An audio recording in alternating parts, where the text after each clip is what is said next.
The recording is on. We are ready to go. Welcome to this first presentation of results at the DAO Reward Systems Group. And let's take a look at the agenda. Peter? Yeah, so it's a simple agenda today. Obviously, we have our presentations that will take up most of the time. And then at the end, we'll have some wrap-up slides and give some details about part 3 and a little bit of work / suggested readings and things for between for the break for the next few weeks. So yeah, that's really it. And I guess we can get started if you go to the next slide with the presentations. Oh, back one. Yeah. So just a reminder, we have 10 minutes per team. I am going to be timing in the background. I'll try not to interrupt too aggressively, but we'll see how things go. And yeah, posting questions in the chat. I think I can do that from my phone. Actually, it might be kind of tough. So maybe if Angela or someone else has an eye on the chat, that would be helpful too. Absolutely. But yeah, post questions in the chat or raise your hand if you'd like to comment, because we'll probably only have time for 1 or 2 per team. And we'd love to have a little discussion too. Right. So yeah. Go. No, sorry. All right. Then yeah, let's get on with it. Angela obviously can't wait. She's excited. Cool. So OceanDAO Grants is first. And okay. Oh, one comment. The 4th team in OceanDAO. Ah, okay. I didn't see you on the one-stop shop. Sorry. Oh, yeah, Andreas. Sorry, it was a direct message to me. Thanks, no I didn't realize that. Okay. So Andreas, I guess there's, yes, one additional team in OceanDAO. No problem. Well, yeah, you can go after the first 3 there. So yeah, we'll start with OceanDAO. We'll start with OceanDAO and Team Elba. Okay, David, do you have it open, our HackMD, or should I share? I can pull it up quickly. Just need to find it. One stop. There we go. Who got it first? It's a race. It's a race. Homework almost there. Clock's ticking. Just kidding, I haven't started yet. Yeah. No, that's a template. 1 second. Okay, I got it. Oh. We have a winner.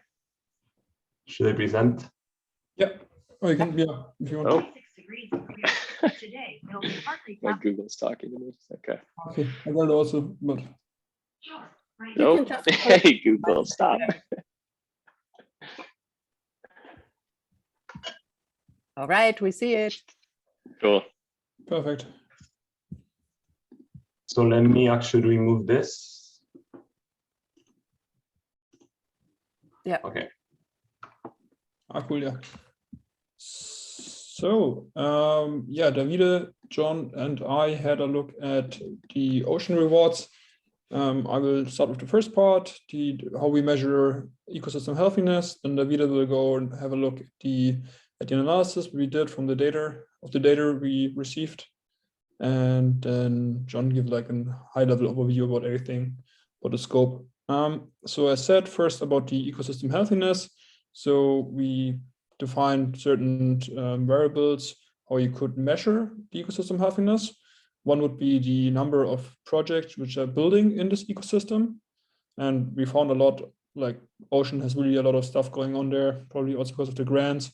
So you have the Ocean Academy for education, communication, Ocean Pearl, where you can see all the funding projects listed. You have the Ocean Port, where you have a forum where the members can discuss stuff. You have the working groups, you have stewards, you have then the going out of the Ocean Academy, you have the Ocean Ambassadors, which can like do mini tasks. So there's a lot of projects going on there. Then second point, the smart scale contributions. So we have the Ocean Ambassador program. And I think after you finish the Academy, as said, you can become an Ocean Ambassador, and then you can earn Ocean for a small task like translating a Medium post or something. Other parameters to measure the healthiness would be like the voting participation. So how many ocean tokens are actually used for voting for governance. We have the connection to other Web3 protocols.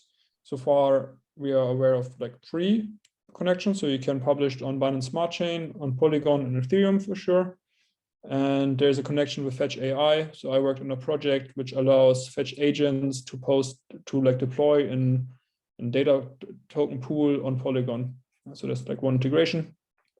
And other variables would be like the number of proposals submitted, individual voters, number of accepted grants, community engagements, like how many people are going to events, and then maybe also the ocean staked on data assets. Yep. Yeah, so I think these are kind of all dimensions that then we can use maybe in the second part also like to like propose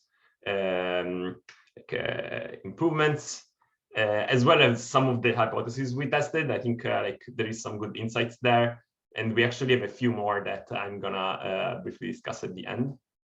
But yeah, so let's dive into like the main things we looked at. So the first one is we look at a high level at the distribution of voting power in the ocean ecosystem, and it's a poor voting distribution. It's not surprising, but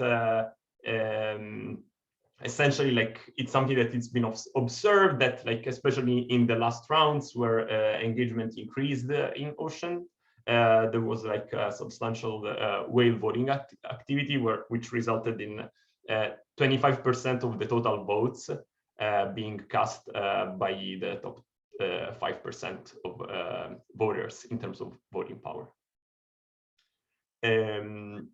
Another thing we looked at is the success rate of proposals, both for yeses and for nos. Here we are reporting the one for yeses divided by whether the voters are whale or not.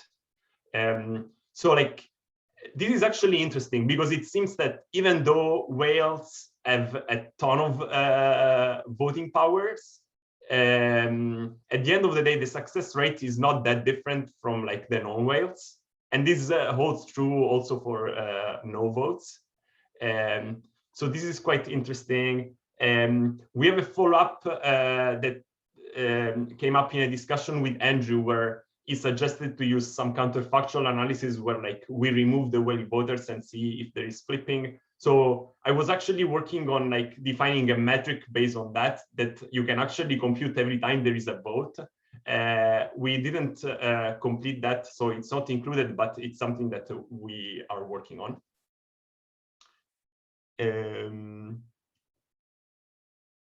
So then the third thing we looked at was whether addresses vote always the same, for example, always yes, or if the same address may switch to yes and no based on like some consideration that she or he makes or they make. So I think the main insight here is essentially what we did is we split again by whether a whale is true or false, and then we look at what's the percentage of yeses that this address is casting. So for non-whales, almost all addresses always vote yes, right? So there is like 300 addresses that have 100% yes votes, so they never voted no.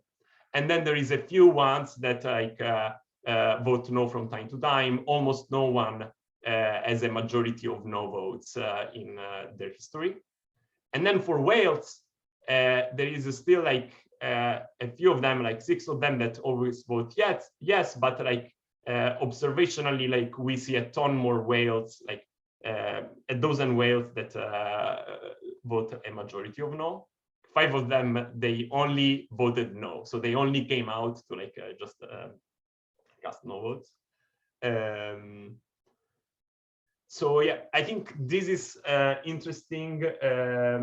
a follow-up on this that we came up with is essentially like to do a mapping of like the graph essentially between like voters and the projects, and see if like there is consistency, if there is projects that consistently get voted yes, especially the successful ones, looking at completion as well. So that's ongoing too.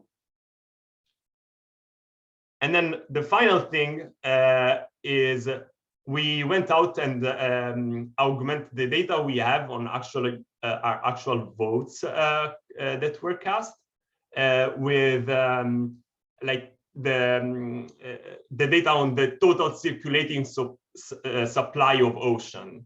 So the total ocean that is not in the treasury address, which is the entire voting power, right? So like we went and tracked all the ocean that can vote. And I think this is a good sign of system healthiness. So you can see that like starting at round 1, there was only 0.0x% of voters until round 4. Then in round 4, it went up 1 order of magnitude, 0.x%. And then it went to x% in round 8 and 9. And then in round 10, 30% of ocean was voting. I believe this went down in 11 and 12, but we can check this for sure. I think it went down. It's like Bitcoin after the bubble, so it went down, but it didn't go back to 0. Just kidding. But going back to system health is probably went down, but it's still in the tens. So I think this is a very good sign. Yeah, as David had just noted, so in hypothesis 4, we can see that voter participation has gone up over time. So kind of zooming out and thinking about system healthiness and how we can design better reward systems. We walked away with 2 conclusions. One, that there's more voter participation over time, which is great.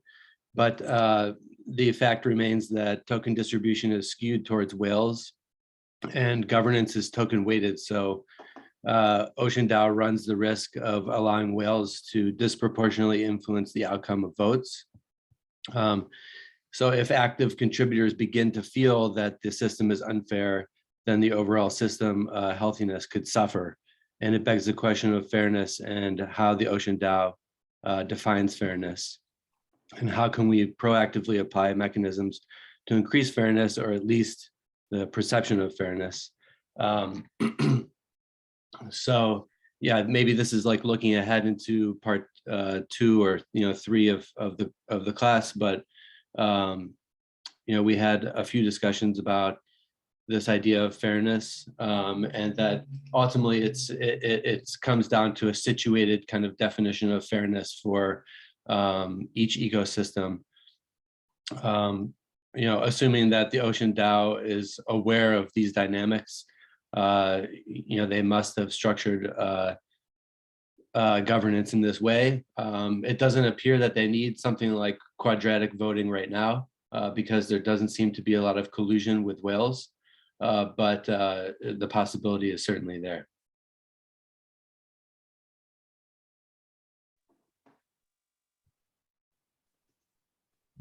Amazing. Is that all? That's Wrapped it. up? Yep. Cool. Right on time too. Yeah, we can give, I'll give a chance for one question or comment. I think there is a few questions in the chat. Cool. Yeah, if you just want to pick one, that would Um, be helpful. okay, let me see. Maybe the first one, whoever was in there first. Okay, it's more of a discussion. Okay.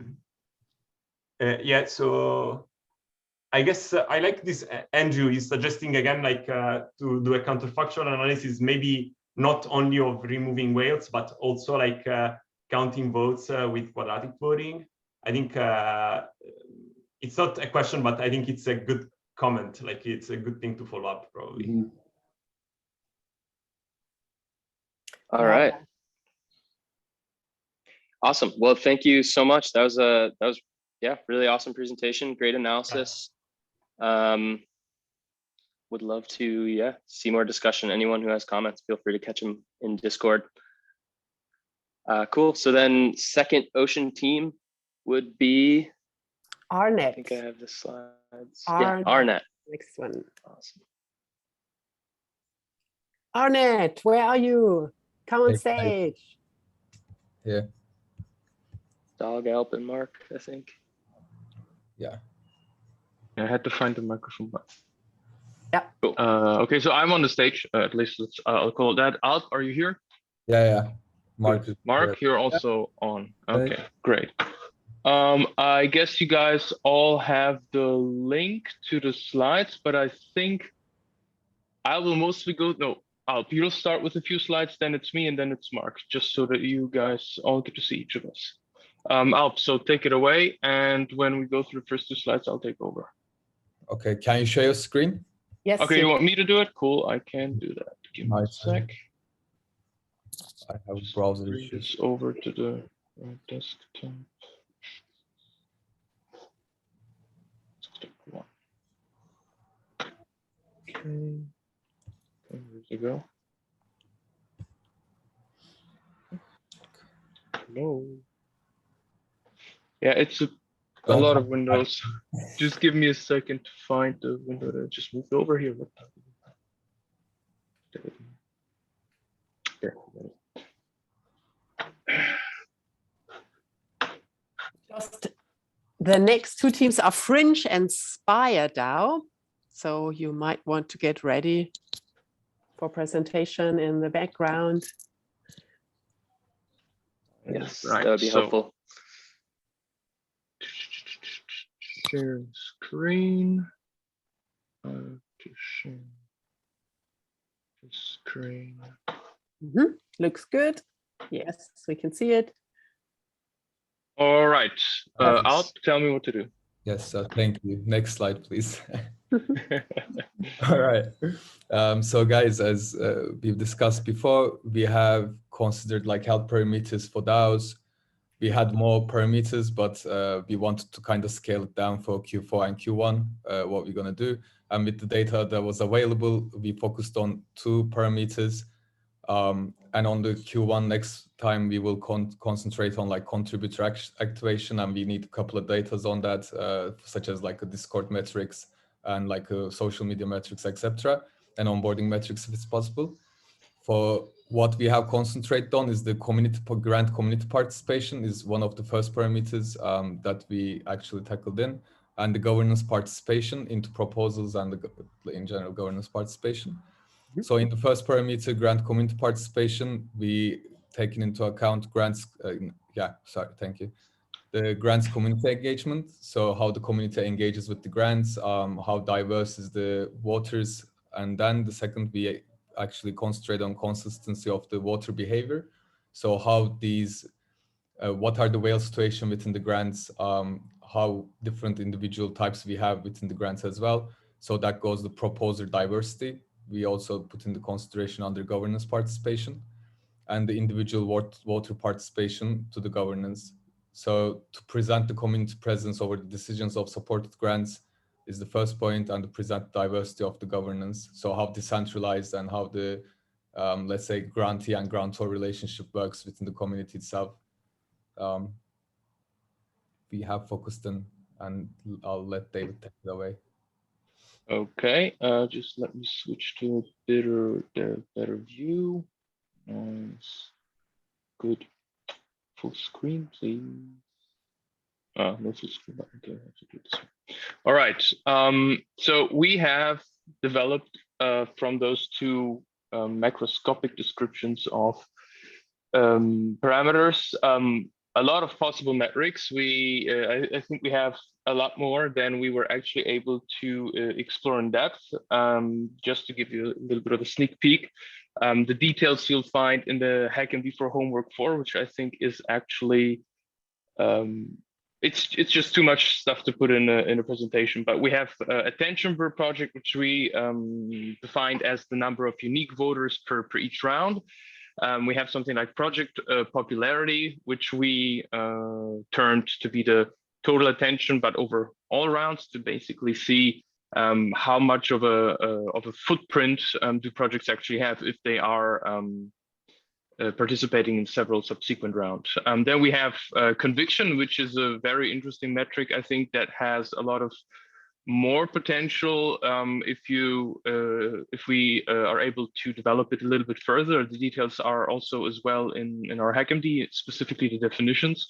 One thing that is also very interesting is the whales ratio per round. We'll be going through that in HackMD as well, and really a ton more. It's just a whole lot that we couldn't really put in the slides here. Half of those we couldn't even just put in the HackMD, but it's something we hope to be able to do towards the end of the entire Academy session, because I think it would be good to just have an entire library of possible metrics and then see if they make sense or not. We did run into some challenges when having some metrics and then looking at the data set, realizing that we have kind of sparse data. Specifically, there was a change in the approach, in the structure, how voting works at round number 5. Then we had another change with round number 10.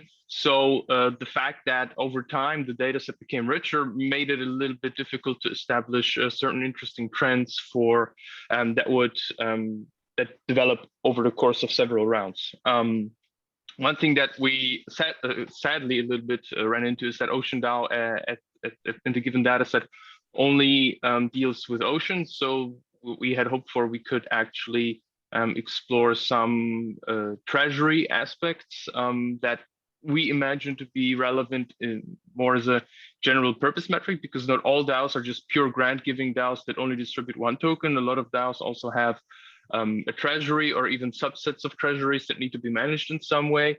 And the same actually can apply to grantees, projects that actually received funds. And those are questions that we were not able to explore, but I think are actually quite relevant to list. With respect to particular results and reflections that we think are interesting, dominant projects in terms of participation. This is a stacked bar chart of all the projects in the entire data set that we analyzed, and the height of the bar chart is the token weighted participation of voters, basically. So the 3 overall rounds, actually, they are color coded by each round, which you can see in the legend here. And we see that over the course of all rounds that we analyzed, the 3 most popular projects in terms of how many tokens were actually diverted to them in voting rounds were Data Union Foundation, Rockpool Index, and Data Whale. What we also see to the discerning eye is that the green round number 10, is the one that had a lot of participation. This is something that we explore in more detail in the Sankey charts, which we can see here, which we termed a study in the diversity of votes binning by vote weight. So we didn't just say there are whales and non-whales. We split this into whales, seals, and really small fish. And round 5 is the one where it first got interesting, simply by the fact that multiple votes became possible from this round forward. And here we see a very interesting trend that whales do have the tendency to actually group their votes and not over diversify, so to speak, whereas smaller fish and smaller seals do not show this so clearly. And it's actually quite funny to see that seals have a tendency to diversify more than actually the very small fish, which is also an interesting insight. If we look at how this looks like a little bit further down the road in round 10, it gets a little bit nasty to look at, but the trend still holds. Obviously, there is a potential to confound, given the fact that there are fewer whales than there are seals or small fish. So we would need to actually dig a little bit deeper into the data to make sure that we're not just filtering for nice pictures, but actually can definitely say that whales do have much more specificity in their allocations than small fish, but we didn't have the time to do that. But this is definitely the next step we could take. There's one thing that we ran into that we think might actually be a red flag in terms of DAO health, and that is the amount of recurring voters. So from our analysis, we only found 11 recurring voters. What you see here is actually voters pseudonymized by letters from the alphabet. And very few really participated in a lot of the rounds. If I remember correctly, only 2 or 3 participated in all the rounds. And the ratio of really recurring, so to speak, engaged voters and one-time voters is 0.1875. So that is quite a stark difference. So what we think this might indicate is that coming back to OceanDAO to actually participate in voting is not necessarily attractive, or hasn't been attractive in the past. With more rounds, the data set will become more rich, and we'll be able to actually validate this a little bit better. But together with the engagement data, so both, for instance, marketing on Twitter, engagement data from Discord or Discourse, this might be more interesting to look at, to just see why this might be the case.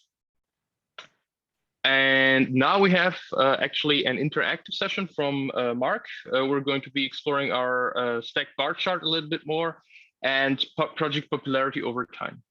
Mark, it's yours. And just have a minute or two. Half Sorry a minute? Rush it. Cool, thanks, 1 minute, very good. 1 or very 2. good. I talk too much. Mark, Is this go on. visible? Yeah, visible. Yeah, Okay. it's feasible for you, I'm sure. I mean, it's pictures and you explaining them. I think we can deal. Zoom in and zoom out. This is the same picture that Doug showed. Just the vote of the project participation round by round. Unshare my Are you sharing your screen? I am. We can Maybe. see it. Can you see it? Yeah. Yeah, we can. Go ahead. So, and here we have all the Sankey charts of all the rounds with the small fish, seals, and whales distributed. And what you can see is in the first rounds, there's an equal just votes for one project. And then it started to diverge, of course, in round 5. Then you can vote for multiple projects as well. So these are all these Sankey charts, and well, quite interesting. Here's some sort of a bug. The voting or the balance is 1 to the power of 41. I don't know where that's coming from, but it's somewhere in the data. All right, now for more interesting stuff. The time series charts, with special thanks to Andrew, who was really sweating off yesterday to put that together. Thank you again. We put some rounds together in, okay, what's happening on a temporal basis, and we see in round 1, you see clusters of projects, voters around projects, which is, okay, everybody can vote for one project. So here you see a cluster around Ocean Academy and around Data Whale, and the same is happening through round 4, clustering around projects. It's different from round 5 on, and you can see all kinds of, projects emerging and voters participating. And it's a bit around 7, round 8, bit about the same. Yellow is project, blue is voter. You can see then happening, okay, this is one voter voting for multiple projects. And then you see the clusters around projects and voters appearing during the voting round. Same is happening for round 9. Somewhat the same, but now it's getting interested. In round 10, something different happens. You can see clusters around 2 types of project, Clean Docks and Coral Market, and they're quite dense, even if you're further around. As you can see here, more voters are attracting to these kind of projects. That's an interesting pattern to see. And of course, later on, it's going to be diverse, but here you can see the clusters around these 2 projects still very apparent. Okay, so these are some nice insights you can play with. Thank you. Amazing. Thank you, Mark. So cool. Awesome work. Great job, team. All right, let's move on to project number 3. And Ocean while you are project number getting 3. project number 3, wait, is Fringe. Fringe. Yeah, you were first. Sorry, now I wasn't ready to go. By the way, there are many questions in the chat. Feel free to share answers. And also, I think since there were already so many findings, I think I'll stay online in this call. If you guys want to hang out a little bit and just yeah, discuss further, I'll leave the call open, even beyond 7, if you have time. Okay. All right, let's go, Fringe. Yeah, so we actually from the start we were trying to approach the overall ecosystem health, and as any other sort of complex ecosystem, there are multiple approaches that we can sort of take over here. We can divide everything into subsystem level, and then we can try to understand health of each subsystem, and then move, then sort of try to combine it to get the larger picture. We sort of tried to divide the overall OceanDAO into 4 different aspects. One is, of course, what the ocean ecosystem is developing internally, that what the DAO contributors are actually working on, and the other one is the external ecosystem. That basically means that whatever products or services or whatever other outside of the OceanDAO, outside of that community, whatever aspects we can factor in, that would sort of come under it, and the rest were the financial and the governance ends of it.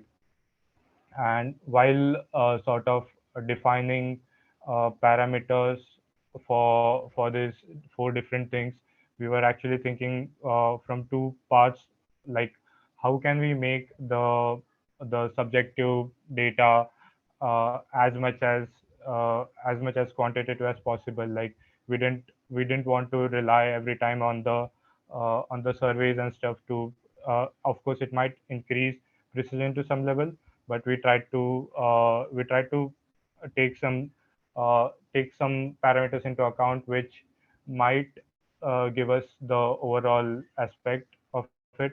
Like for example, velocity against roadmap. This is one of the metric that OceanDAO has been tracking since its inception, I guess.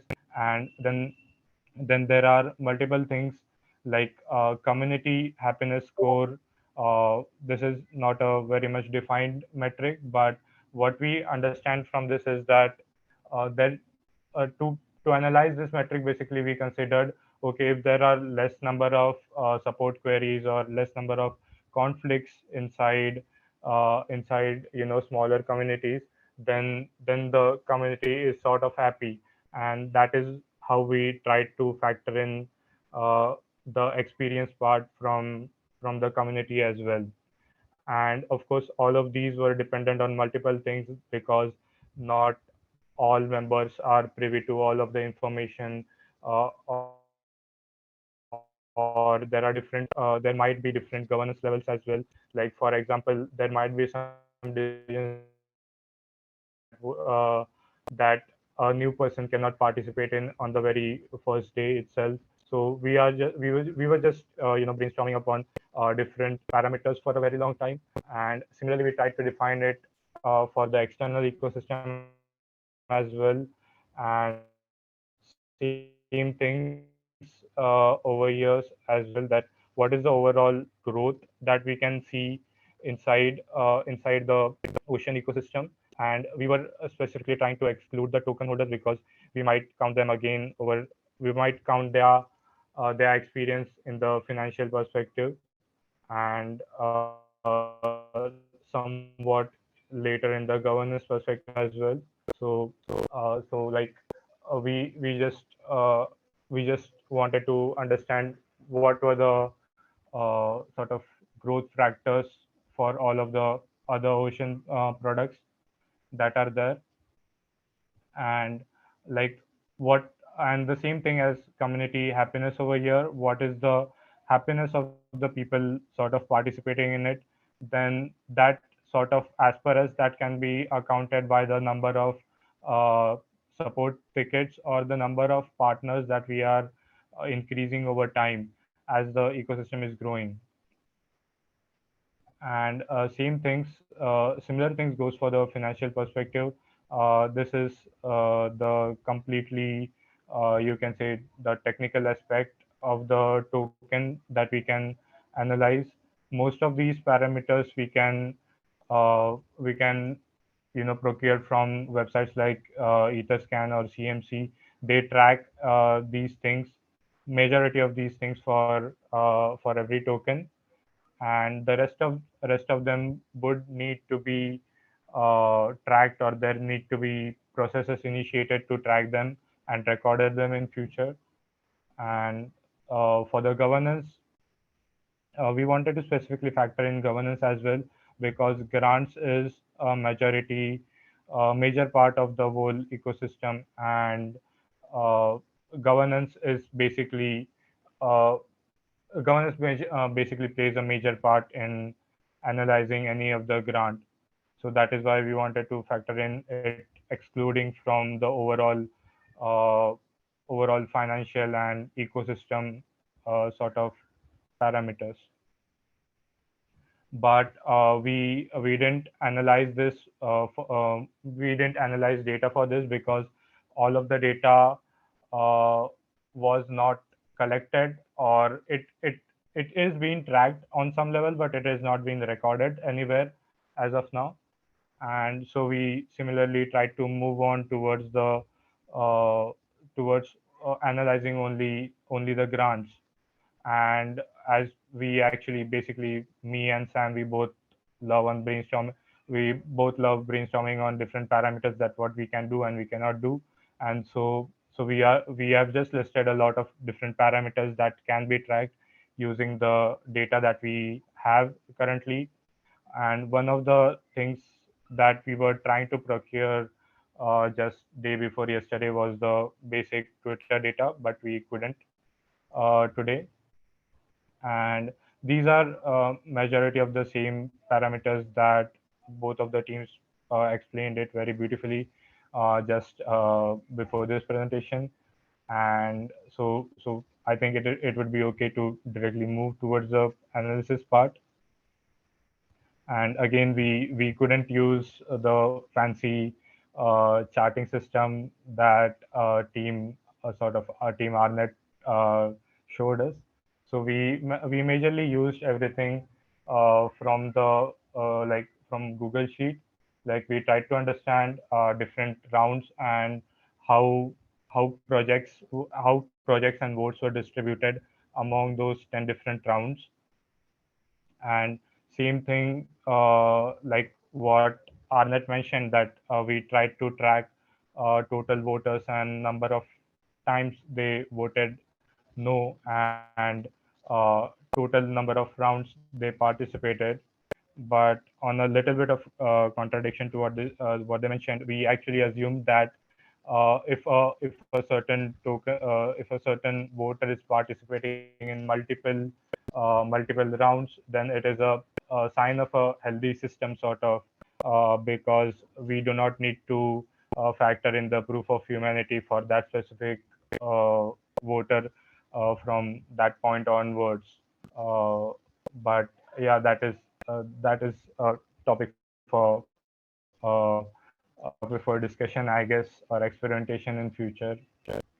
And similarly, for every voter, we try to analyze how many times did they participate in every round, and how many times did they actually participate negatively.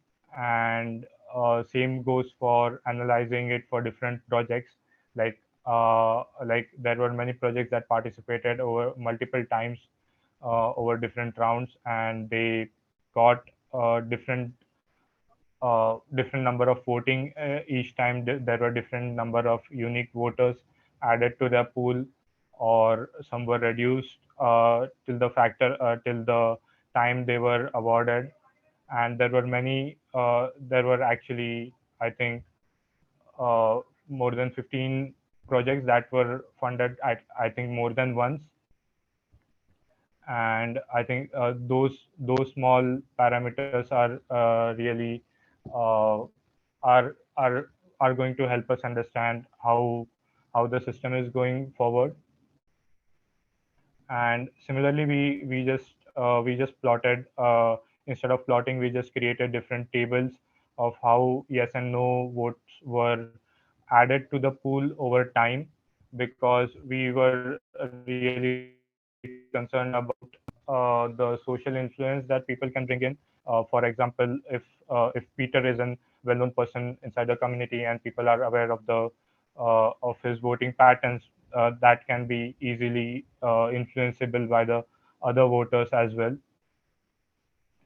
So these Just are one more minute. Yeah. So these are the same charts that how yes and no were voted along the timeline, and majority of these rounds were not that insightful but the most insightful was the 10th round, because here for the first time we got to see the negative votes from the very first day itself. And I think that is going to give us a lot of insights into things. So like to conclude a couple of things, like of course we understood that ocean ecosystem is very big. We couldn't complete it analyzing it into last 15 days or so. And on the basis of time-based analysis, we didn't see majority of pattern along the last minute voting, but there were clusters where there were time frames where there was a peak voting. It might be due to a social approach or social promotions for those rounds at those moments, but that is a point that we need to sort of experiment around. And around like 32% of the projects were reapplying continuously one after the other rounds, and that as per us is a healthy sign of metrics. If we try to increase this number, that shows the trust of the ocean ecosystem into the ocean grants as a product overall. And compared to the number of ocean token holders, the people participating into voting was quite less as per us. But on an average, we saw very uh, detailed participation, you can say, because there were because on an average every voter has voted on 8 different unique projects, and the total projects every round on an average were 9. So I think that is a healthy sign. And same as what rNet was mentioning. One more point. Yeah, this is the last point. So, Okay, cool. Yeah. So same as what rNet was mentioning, only 14% of people have tried to vote no. So that really raises the question of whether people are thinking of whether there is a benefit of not voting versus voting no. I think that is a topic of for experimentation at some point. Yeah, Awesome. I think we explored this. Cool. Really interesting. Amazing results so far. This is so cool. Okay, SpireDAO, you're up next. All right, hello. One moment. I will share my screen. All right, let's go to the slide. You should see the slide now. Yeah, we took a slightly different approach. First of all, I was very impressed about the insights the other teams presented. I thought everybody would present the same, but it's a plethora of and complementary insights. Very cool. Thanks a lot. And yeah, we were focusing also on something completely different. for two reasons. One thing was we wanted to get as close as possible to the, let's say, healthiness of the overall ecosystem. So OceanDAO is a grants DAO, which is part of the Ocean Protocol ecosystem. So we wanted to look at how is OceanDAO influencing the Ocean Protocol ecosystem overall. And the other thing was we were lacking detailed data science skills, so we came up with a slightly simpler approach. So as said, the idea was to measure the economic activity of the ecosystem. That is our assumption for the health of the system, economic activity. And we wanted to see if projects that received grants would have a significant impact on that in that means. And the hypothesis was we have three different, let's say, actors in the Ocean Protocol universe. One is data providers, which are the supply side. We have the demand side, people who are buying the data sets. And we have a curation side, which is the staking mechanism that is a proxy for data quality or trust in data sets. And if we very strictly look at the economic activity, we would have to look at only on-chain data that is referring to monetary transactions, which would be staking and sales. So this is something we especially looked, but of course, also it's interesting to see activity, especially around the data sets, the supply side. We will have a look at the data later and you will probably see. And what we also ask ourselves and continuously ask ourselves is what are the prerequisites for such an approach for a DAO to be successful? Because we think probably it's quite specific to what an ecosystem is doing. And still we wanted to find out what are similarities or common patterns in that such an approach. And now I will switch to the data.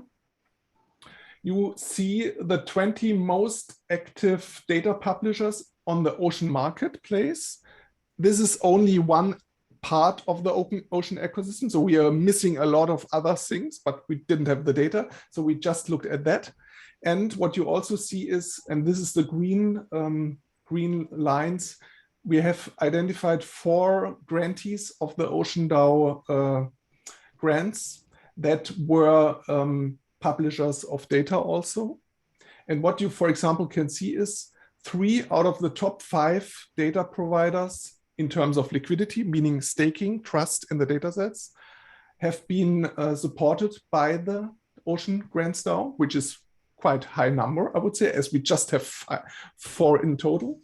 And if we look at the total amount of liquidity that they were attracting, we have one outlier, which is very big. So if we take it out, we are above 50%.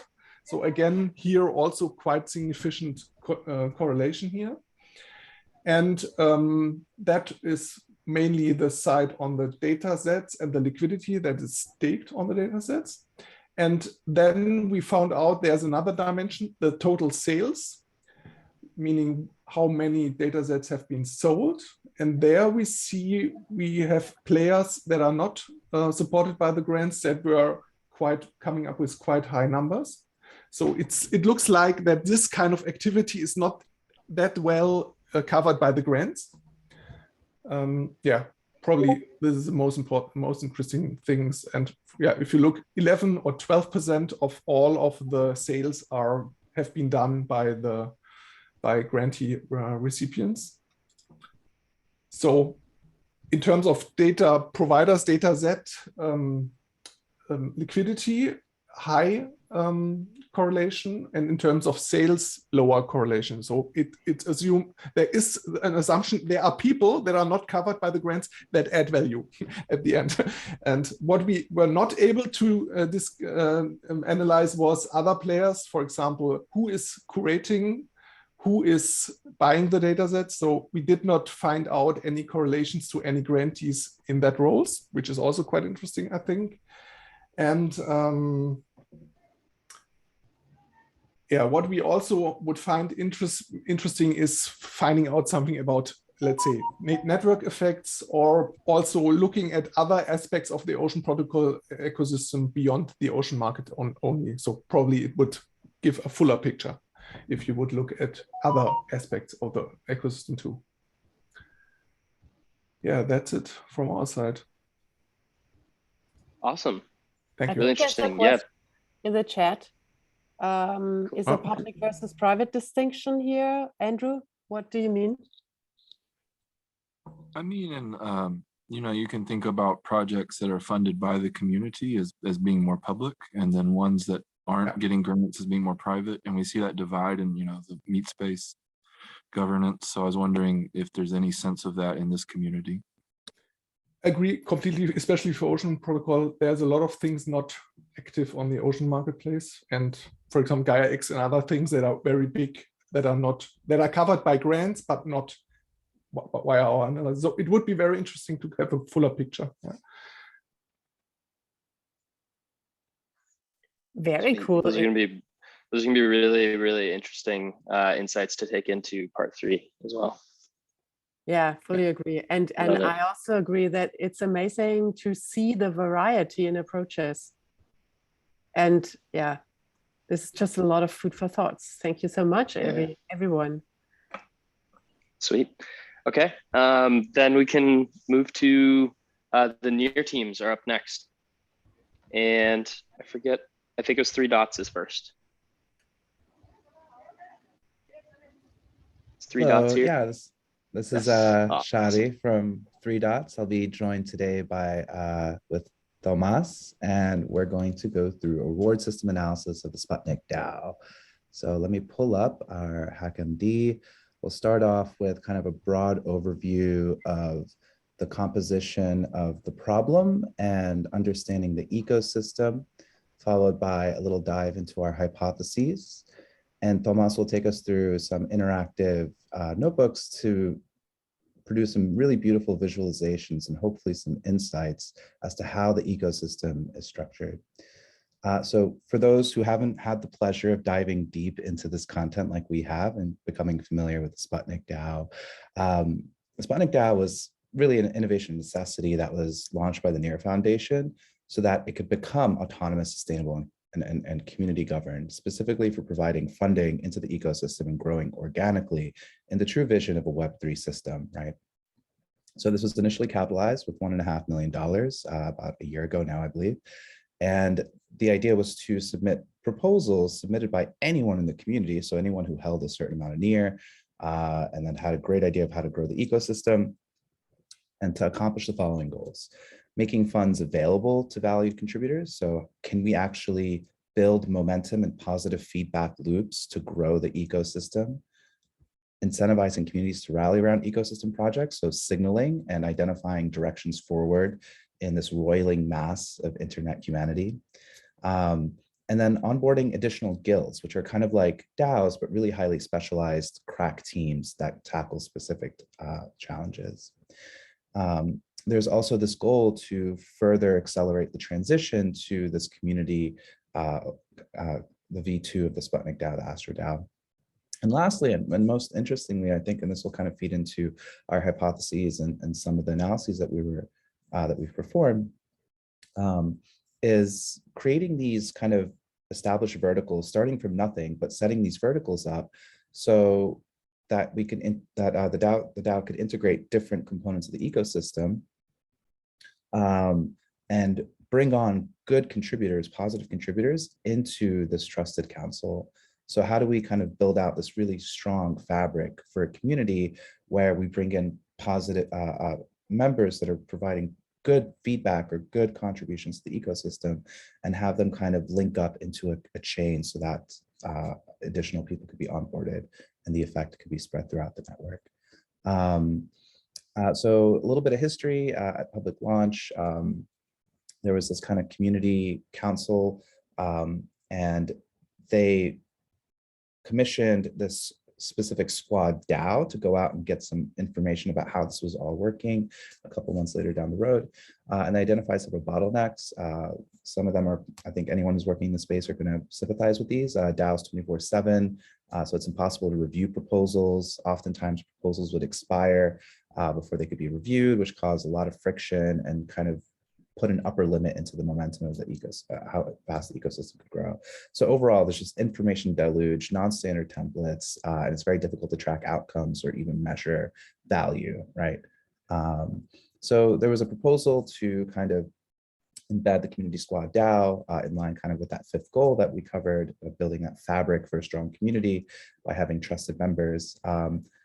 Embedding the community squad DAO into these kind of further decentralization in these additional parent DAOs, right? So these are officially associated with the near ecosystem, and they help kind of push along proposals or directions and community marketing, creativity output, product building, hacker, and then like outreach and education. So this fragmentation, I think, possessed a couple of different challenges, but also opportunities for scaling the ecosystem. And we're going to go through with some graph theoretic analyses, as well as on the ground interviews with members from these different DAOs to kind of try to understand exactly how this all comes together to give us a good measure of overall system health. Thomas, I don't know if you'd like to take over from here. Sure, just looking for the unmute button. Can you guys see my screen? Just checking. Yep. Okay, awesome, cool.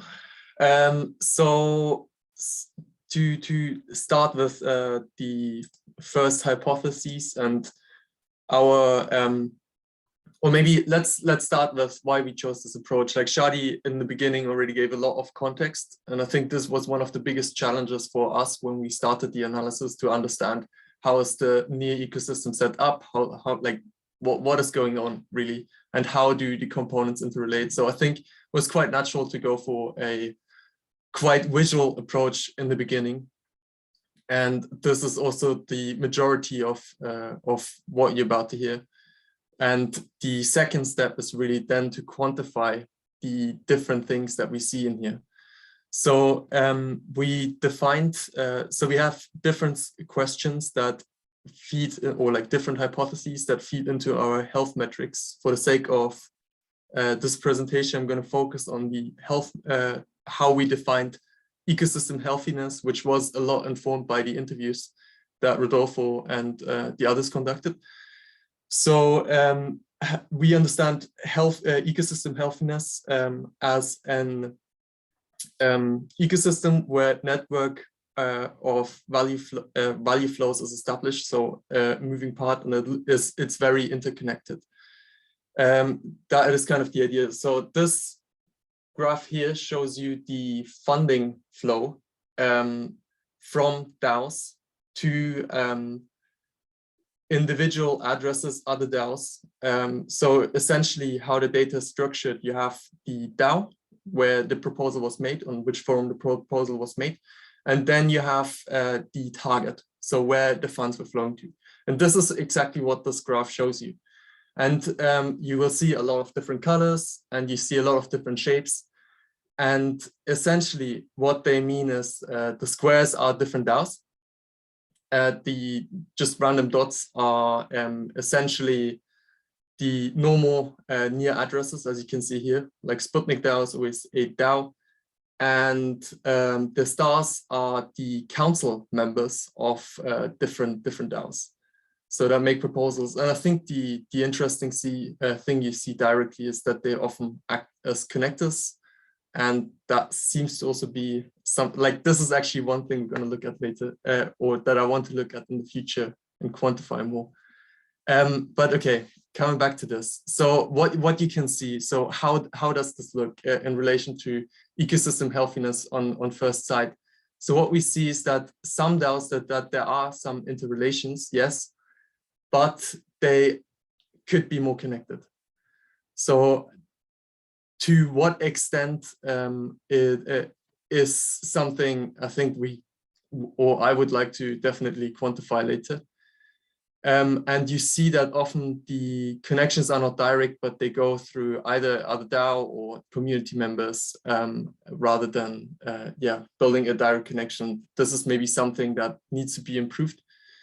However, what we can see is that funding to some extent is flowing from these different DAOs to individual contributors, which is suggests at least that the funding structure is to some extent decentralized, and it just doesn't all come from one source or one DAO.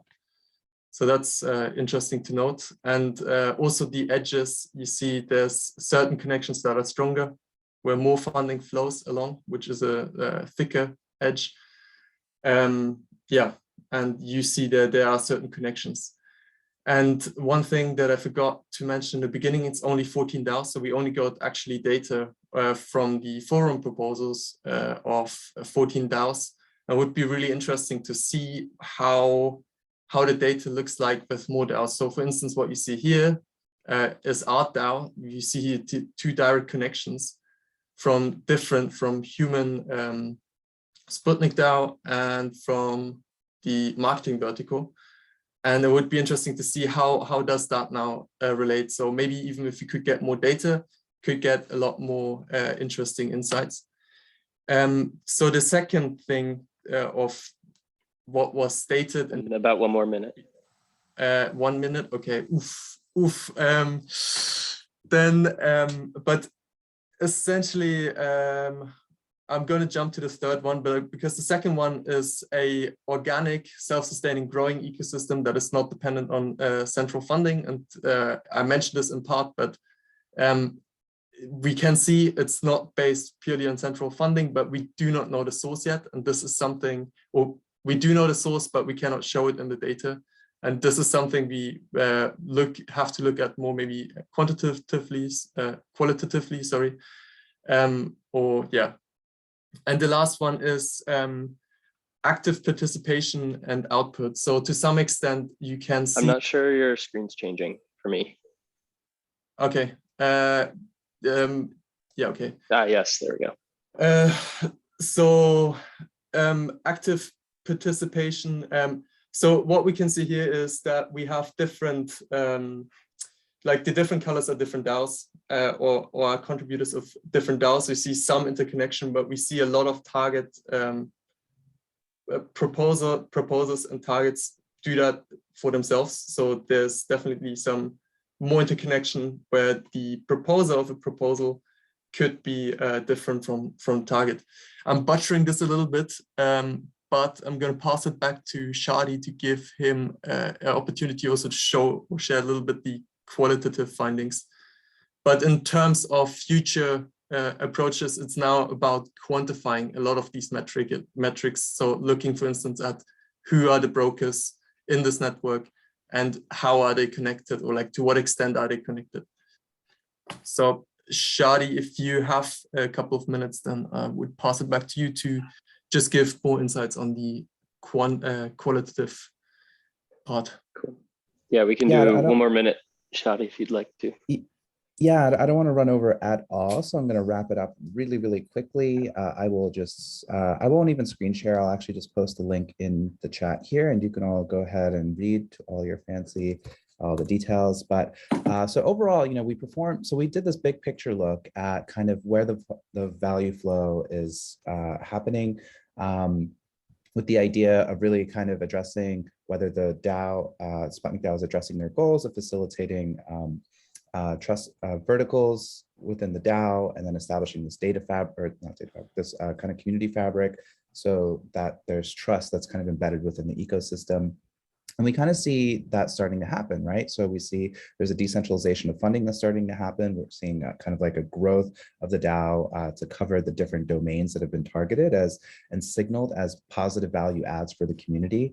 So this involves building products, creating arts, kind of getting the message out, and really just kind of taking on its own culture and becoming kind of its own productive little, you know, digital nation state or digital community.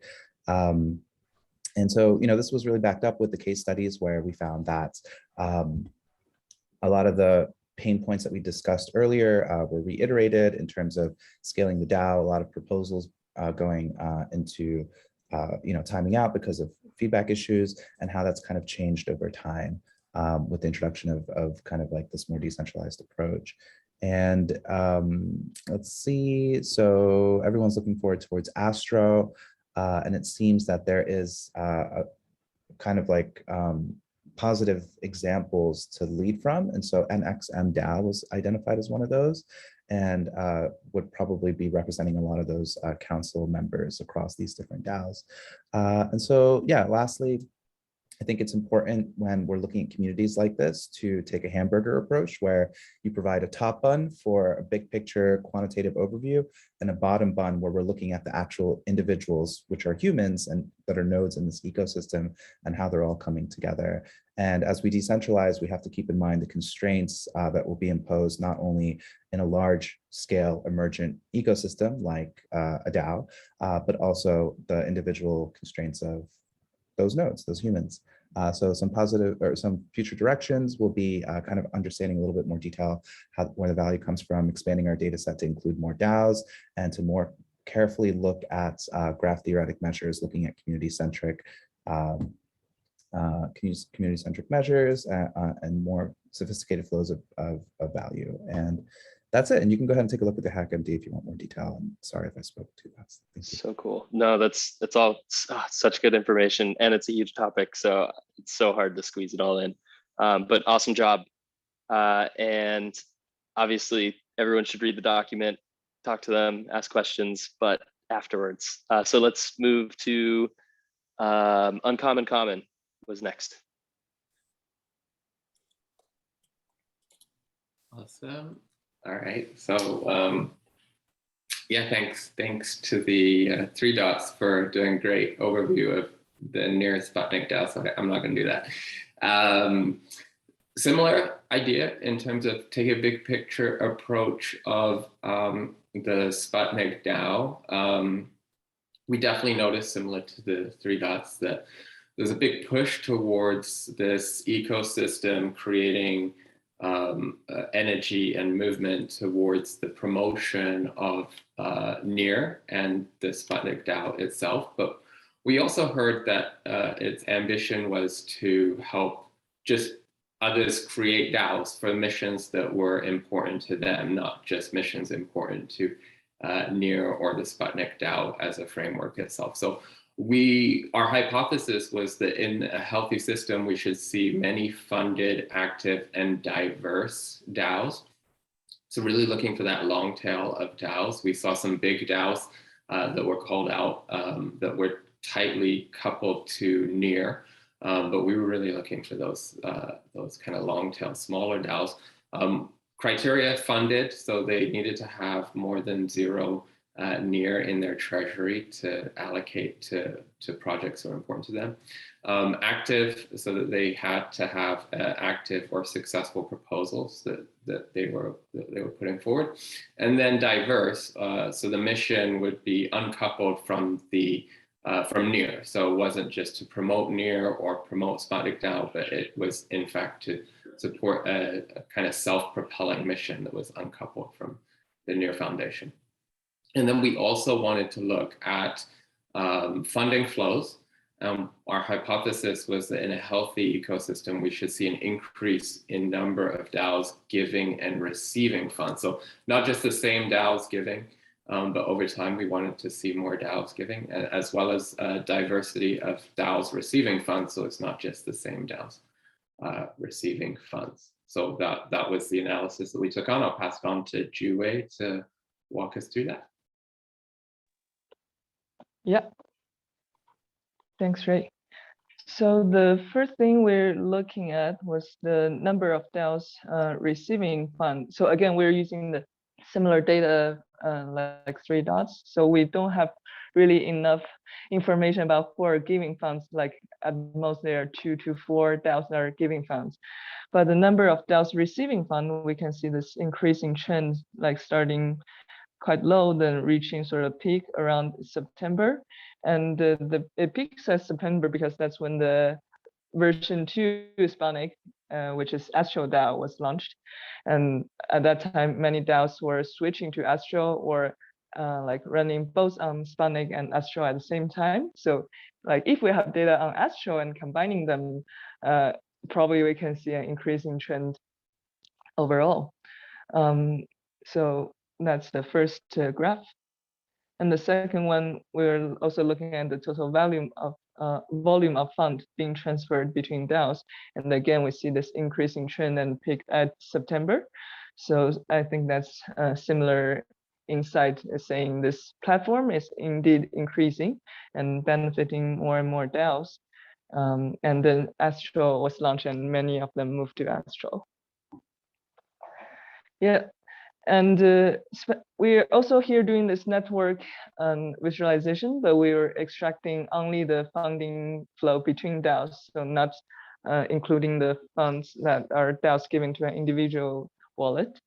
And here, starting from April, we see this really simple, just community squad giving credit base and credit base also giving some to Berry Club.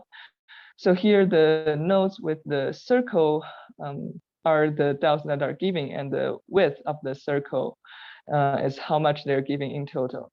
And then the thickness of the arrows indicating the funding flow transfer between these two DAOs. So in May, we see much more activities just 1 month later. There are, again, Community Squad and Creative Base are the big givers, and also NXM, Near X Music are giving funding, and 2 more DAOs.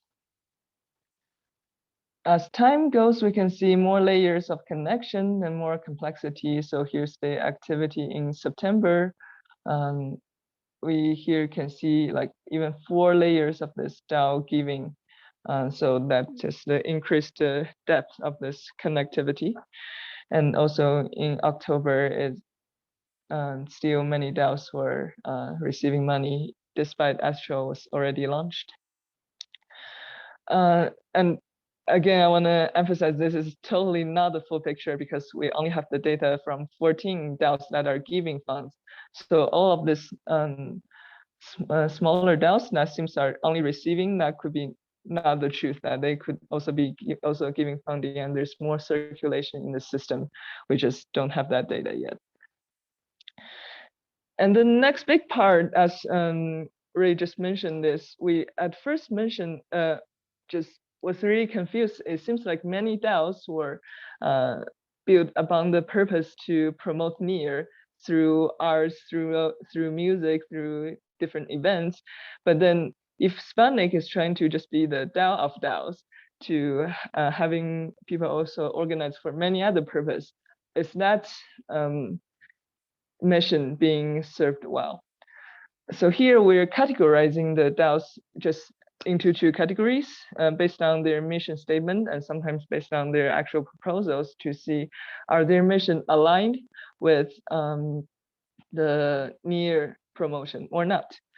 So we call the purple nodes are now the NEAR-based DAOs, and the cyan ones are not. So we see at first, mostly like April and May, these are purple nodes that are mostly NEAR promotion DAOs. That might be a little bit unfair terminology, and we're open to discussion how to better categorize the missions.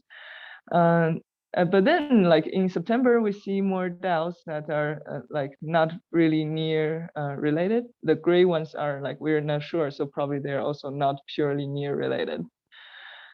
And so yes, throughout time we also see this increase of non-NEAR related DAO being in the picture, although they're still like less common than the NEAR-based DAOs, as we can see in this total number of DAO receiving funds. And finally, like just have a look of the current ecosystem, what's happening. Here we have the data of the NEAR value that is in the treasury of each DAO, and also the total number of successful proposals of each DAO in their whole history, and I'm plotted here as X and Y axis. And then the size of each dot is the total number of proposals that has happened in the history, which is highly correlated with the total number of successful proposals. And here we can see again, like the big DAOs that are on the upper right, or like really up or really right, those are mostly still DAOs with NEAR related missions. But then still we can see some non-NEAR related DAOs that stands out here. So here, let's mention a few examples. First is the RU community, and their mission is based on create awareness and support for Russian-speaking community. So that's like a regional DAO. And the multi is for, this mission is kind of vague. We were still talking about it, but it seems like just a platform for artists to create good works and get sponsored. And one really noticeable example is India COVID Relief DAO. So this DAO was act as a charitable entity for holding funds for India COVID relief. And there are a few other similar charity DAOs like COVID relief for other regions. And they were playing a growing bigger role throughout time. So that's my part. Yeah, and we'll hand on the conclusion part to Darren. Okay, sure. So yeah, so we did see some increasing ecosystem health emerge over time, and so yeah, and as you can tell, like time was an important element of our analysis, which is nice because it's like we can see the trends like changing over time. So in the beginning, it was just these few large near affiliated and funded DAOs that were giving to like a small number of other DAOs that were also very involved with promoting the near ecosystem. But over time, we could see an increasing diversity and number of DAOs that were receiving funds, but also giving funds. So we could see those chains of DAOs that were, giving funds to other DAOs. And we think that this is an important element of, ecosystem health, because it's like, it increases the circulation of the funding. It's kind of like it's kind of like the circulation of a body. It's like it's not just like a single chain of funds that are being used. It's like the funds are actually flowing like amongst the DAOs and for a diversity of purposes. And yeah, like we were limited in the data that we had, and so that's like one thing that we would like to kind of explore in the future, is just getting a bigger picture of of all the DAOs in the ecosystem, and to see if these conclusions hold for yeah, like a larger picture of all the data.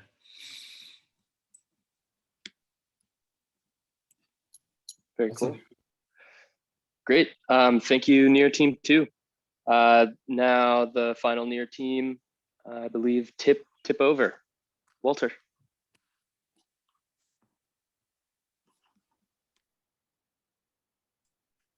How do I screen share?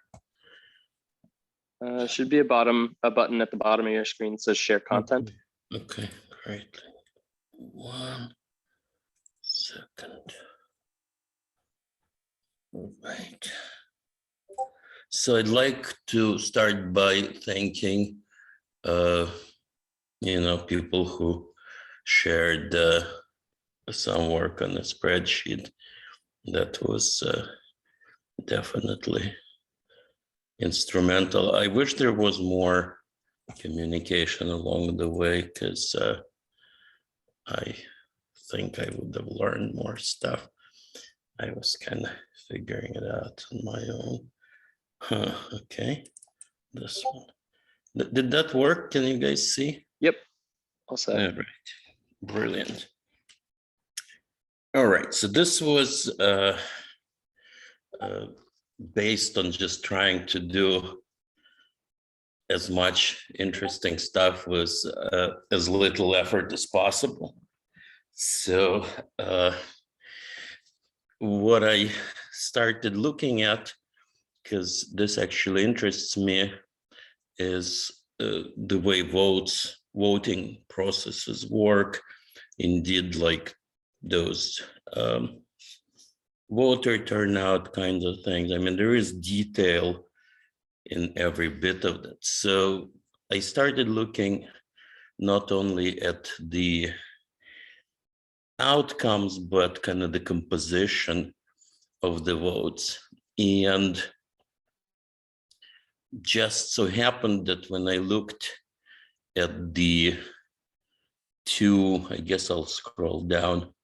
When I looked at the creatives and marketing DAOs, what I discovered is that they had a significant difference in their outcomes. So creatives, every single proposal was voted on, and every time the vote was identical. Both people voting mostly voted yes, and 88% of the time, and 12% of the time they both voted no. Whereas marketing DAO was all over the place. You could see that all possible outcomes was the 3 votes, including no votes at all. So 22% of the proposals were not voted upon at all, and the rest, you could see split votes, not enough votes to meet the quorum, like 1-0 kinds of votes, 1-1. I mean, basically every possible combination could be seen. And so I decided, this doesn't happen by accident, apparently. This kind of very highly correlated results that creatives shows.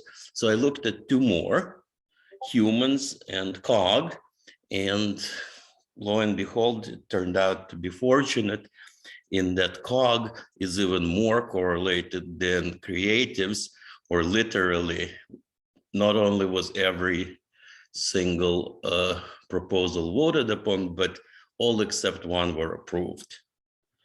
And human is kind of more similar to marketing, where it's a whole range of possible outcomes and votes, and the approval rate is at 64%. And my curious finding is that it also had just about the same 21% of 0 votes. So I determined that this is a good good factor, that basically I call creatives and cog managed in their use of the voting process, and the other 2, marketing and human, are more organic.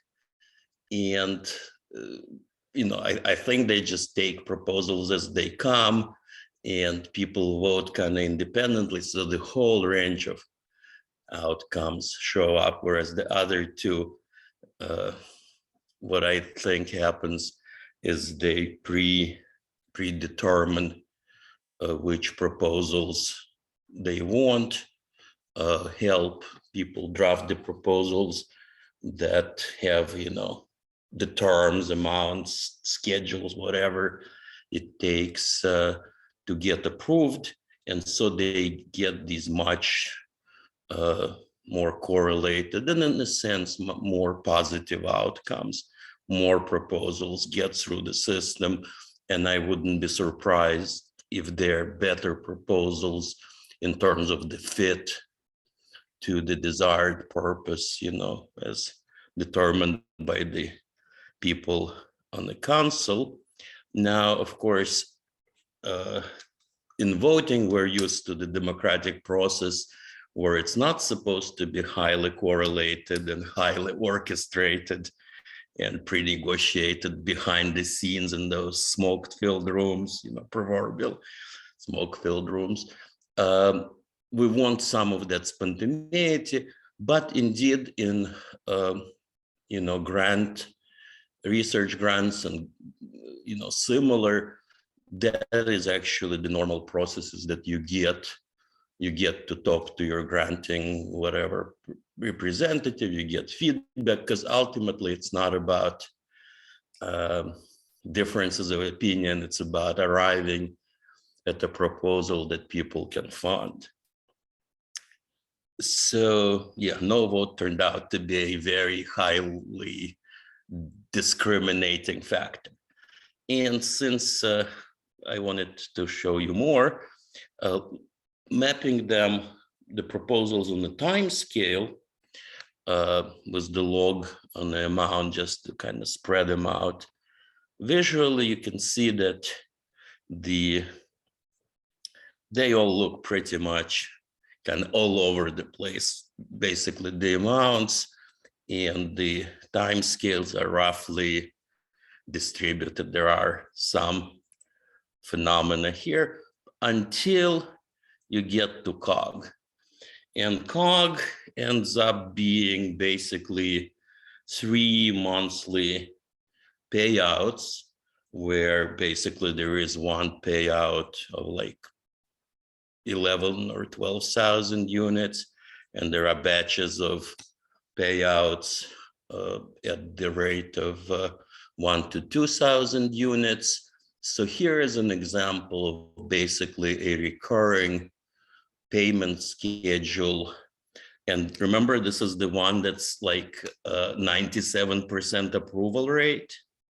So here we actually see where the proposal voting mechanism is stretched beyond its intended purpose. You know, they didn't have a way to say, okay, we're gonna pay once a month for so many months and turn the crank. Instead, they kind of put it through the mechanism of doing proposals and doing votes, but it ended up looking somewhat pathological. Not in the sense that it's a bad thing, but it certainly isn't what a proposal voting mechanism intends to accomplish. Now, based on this, from the previous discussion, there were these notes from the people saying how they, you know, the bottlenecks had to do with the time zones and with managing hundreds and hundreds of proposals. So these two examples of highly managed DAOs, where they did manage to vote on every one of 60 or 50 proposals, shows that that's actually not the case. And anyways, I mean, these are 3 to 5 months intervals. So they're getting proposals roughly at a rate of maybe 3 to 5 per week. So the fact that they didn't get to them or whatever is not about time zones. It's just that the two approaches, you know, the highly orchestrated one shows that they can get to all of them in a very sort of predictable fashion, and where it's kind of a free-for-all, then indeed 21, 22% don't get any votes. Just 1 minute, Walter. And I can tell you, coming from Gitcoin, where we just have gone through evaluating 1,500 grant applications in 15 days, I can tell you that with some focused effort, things are possible.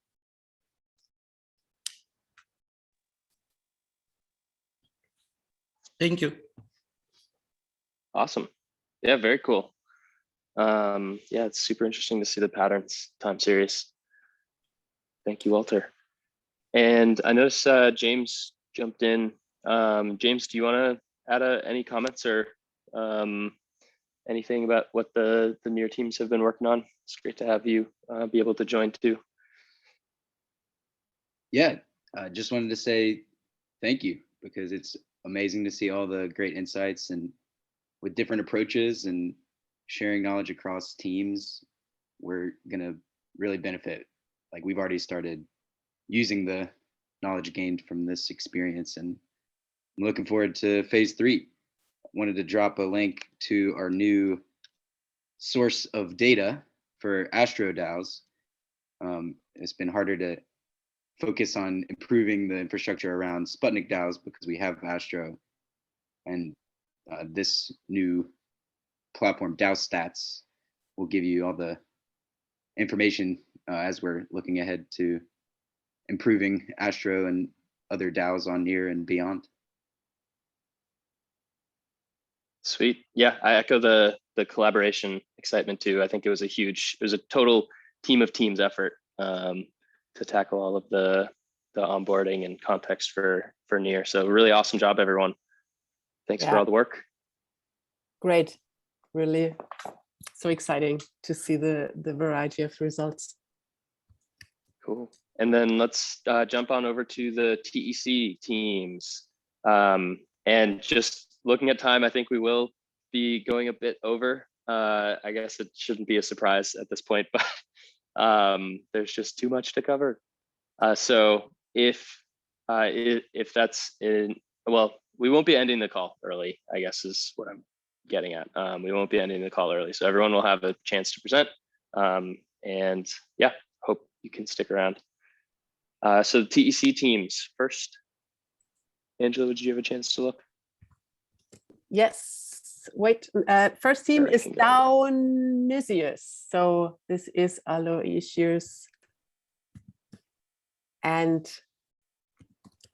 No, DAOnysious is Theo and it's not. Oh, sorry. Then I mixed it. Sorry, my mistake. But you are first, right? Thanks.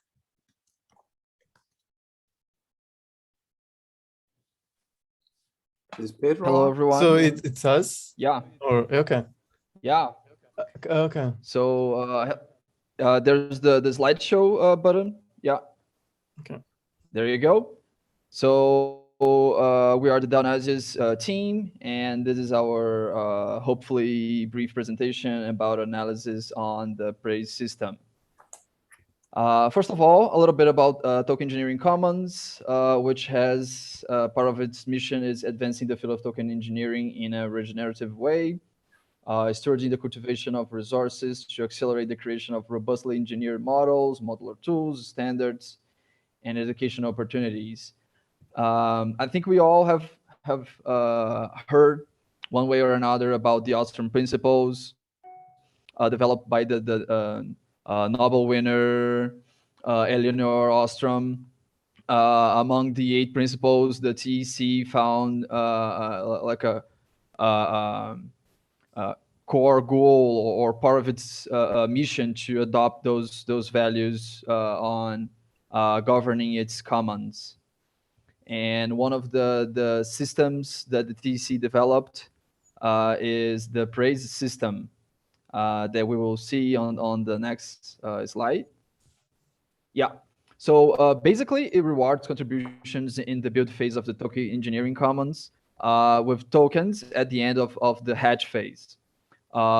These rewards are similar to a team allocation that we've seen before, but it's done on a unique signal aggregation approach intended to achieve many goals: acknowledge and reward contributions, create a culture of gratitude, instigate centralized updates about work being done, distribute early governance rights widely, give feedback on what work is valued by the community. In practice, you have simple commands on Discord and Telegram where almost anyone can simply call the bot and describe the reasoning for the praise. And then there are cycles to help weight each praise given. And now we start with our analysis of the TEC, its application of the Ostrom principles through the praises system. Okay, so so basically our idea as outsiders was to trying to understand how this price system works and how it's supposed to work and how people really are using it, or what is the perception of this price system from the user perspective. And so like we did some text analysis of the motivation behind prices in order to understand what is the understanding of the users of this price system. And these are the main 7 questions we came up with. So what is the most prized real public activity, social media activity, or ordinary activity, working group, internal projects, and which kind of action are most prized, and which kind of external project is most prized. So as I said, like we basically took the data set of this prize, and then after some filtering and cleaning, we did some text analysis exploration. Here you can see the word cloud of the motivations, and you can already see some keywords popping up. And then we used the count vectorizer and the DF-IDF transformation in order to see what are the keywords, the most important keywords in this motivation beyond the price system. And after this, we actually had a brute force approach. So I actually went through most of the 10,000 motivations in the dataset and trying to read all of them and see if the keywords we found, the algorithm found, are coinciding with my intuition in reading this motivation. So after this work, these are the results, and these are like the most, for example, regarding the real life public activities, we see like the most prized activities are parties or educations. And regarding social media activities, apparently there is a very strong effort is put on Twitter, and second place YouTube, and also meme creation seems to be a thing. And then about ordinary activities, of course, the most prized ordinary activities are calls and and the archers, and so people participating into the arch. And then about working groups, it seems that comms, the communication working group, is the most prized one, and then softgov, that is the one about governance, and then parameters these are the three most prized working groups. And then about internal projects, we have common stacks, so and CAD and SourceGrid, and then Swiss membership. And then about action. So here I categorized, I use these 5 categories to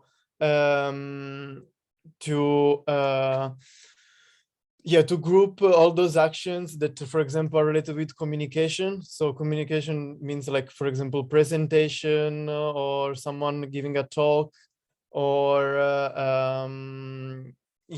or just sending emails or stuff.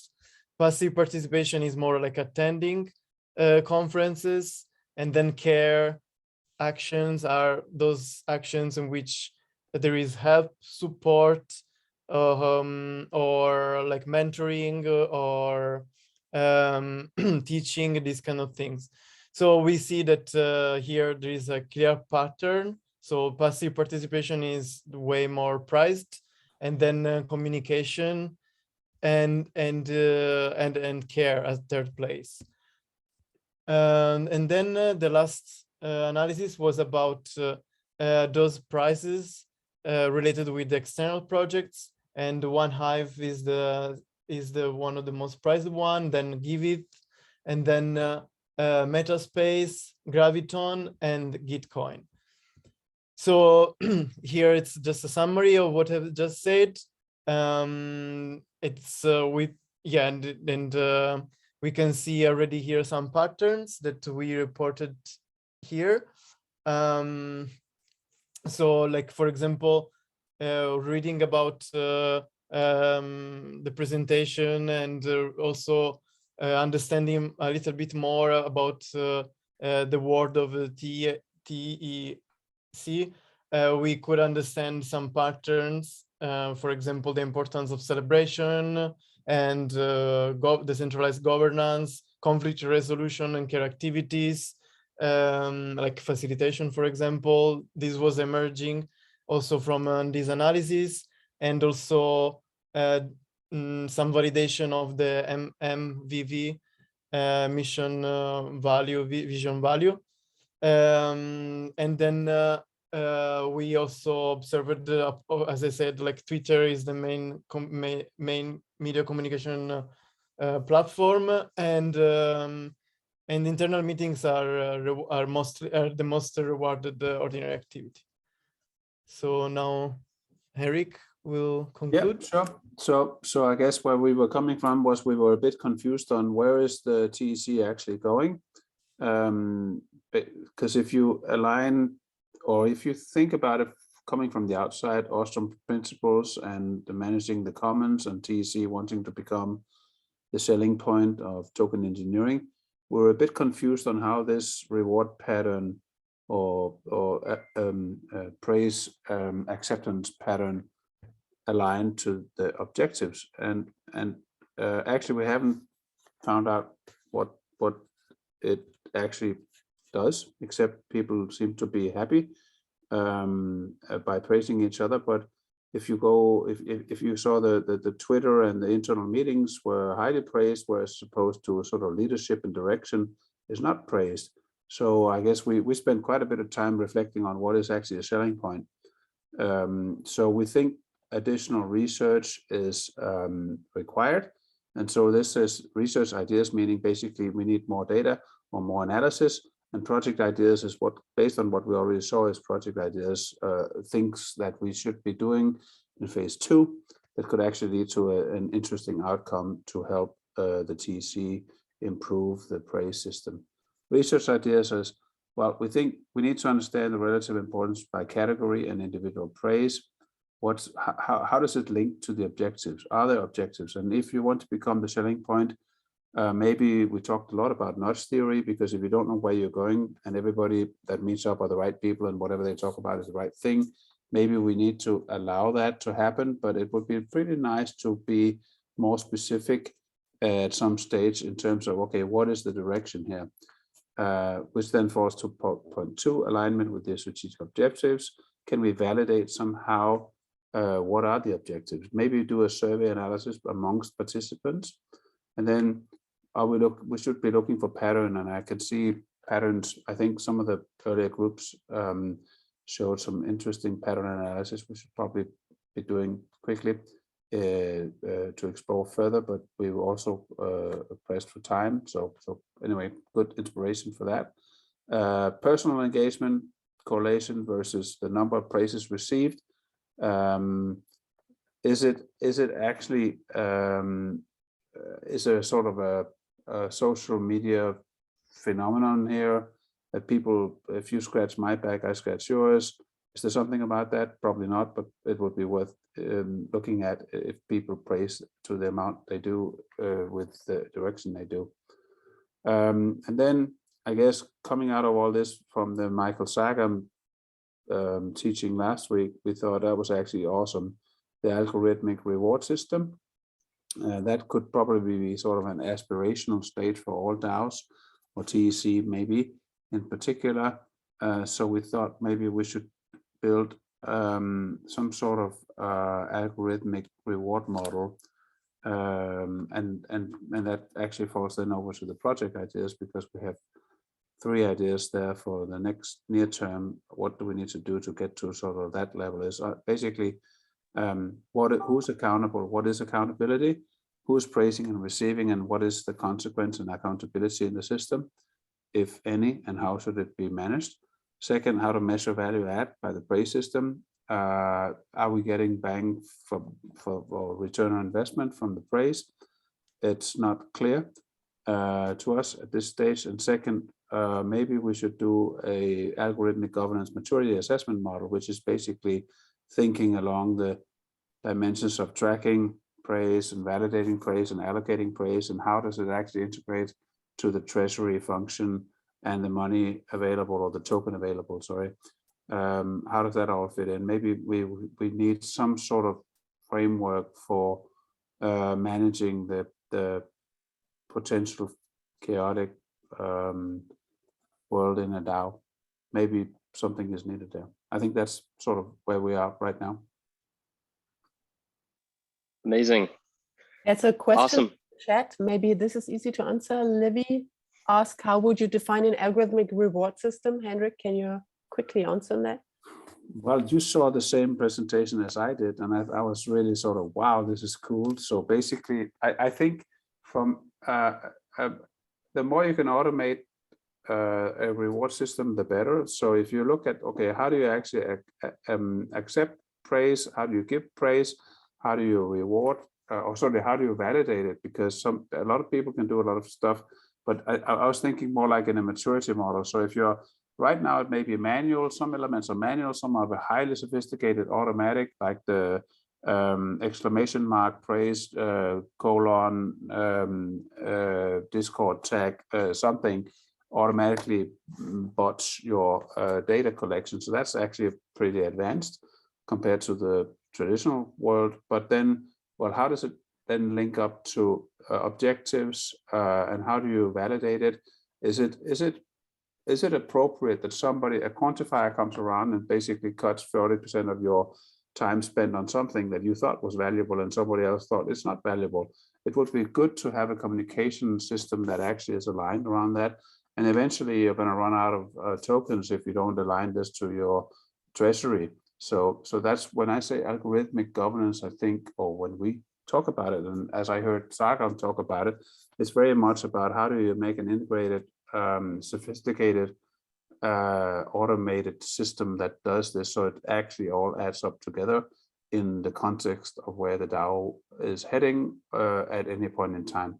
So you can change the parameters of the incentive system, probably through a voting system of sorts, but the rest of it is automated. It's not subject to all sorts of haircuts and stuff. People know where they're going, or people know where the DAO wants to go because the community wants to go there.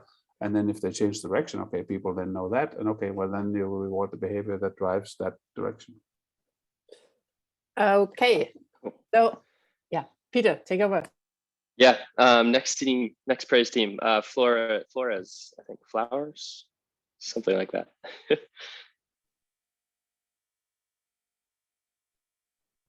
Hi there. I'm gonna try to share my screen. All right.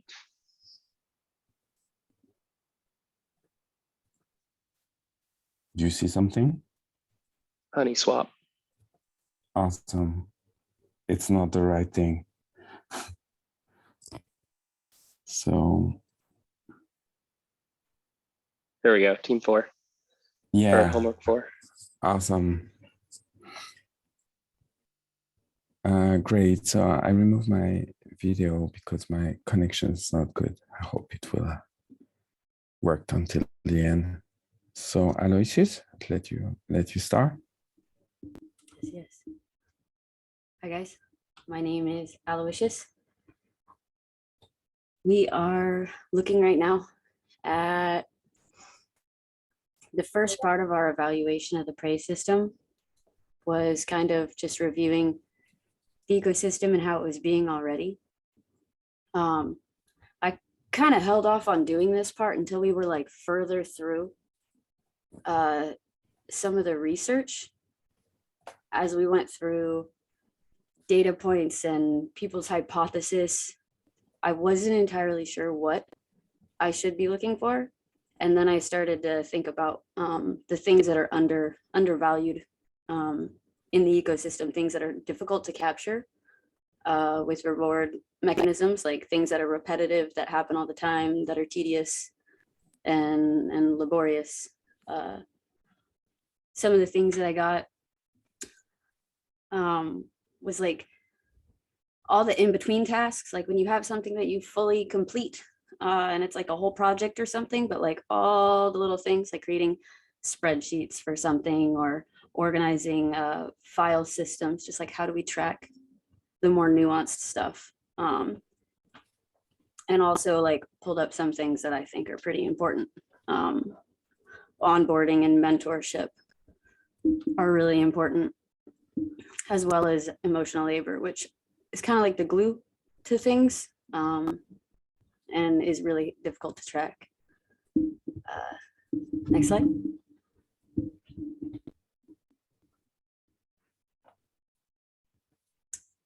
the end of it, these are kind of the questions that I came up with. How are we addressing power? Power is a social construct. It's a social dynamic that's prevalent in spaces, and it impacts people's behavior. So if we're not actually addressing it, it gets to exist. But if we do address it, we get to question it and maybe take different choices. Thinking about automation. When I think about automation, I think about making things simpler for people using tools. But then I also remember not to like cut people out of opportunities to learn and do things. So I try to think about what's human and what's automated. Maybe bots sharing resources, bridge between channels. Maybe that could be a thing. Maybe people keep bringing in wonderful resources and then helping share those further. That could be like an automated thing to save someone labor and sharing it a bunch of places. I noticed in the ecosystem that it was difficult for me to see how meetings were captured, and basically just the different parts of the meetings, like if somebody's taking notes or even filing away the stuff afterwards.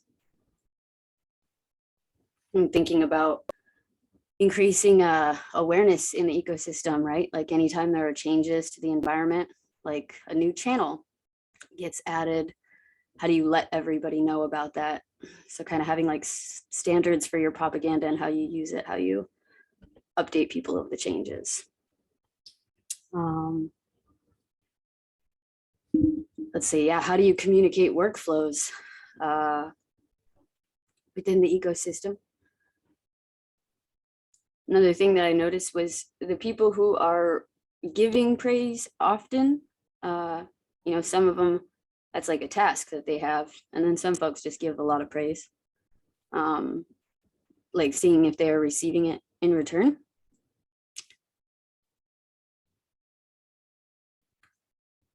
Yeah, and just like a really, really big thing across all places. I feel like these all kind of contribute to people's like mental health, well-being, and how they coordinate and operate.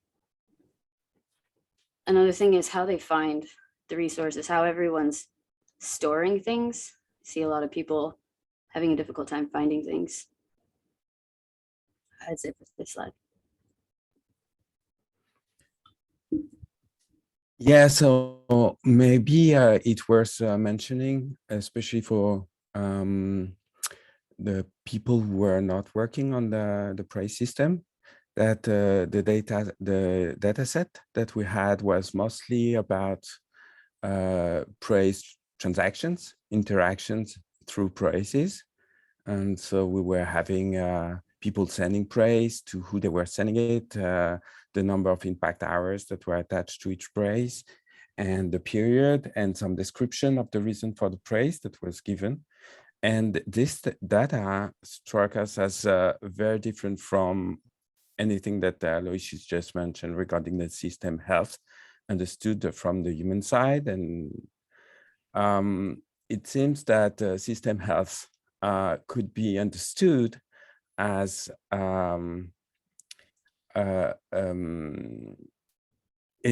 it was a bit of difficulty to actually put together the data extracted from the activity of praising and combine that or articulate that with the very concept of health. And we understood that our assumption was that system health should be, or the data to measure system health should be contextualized. And we should view it in the perspective of goals of the system. And the health will be an indication that the system can achieve the goals.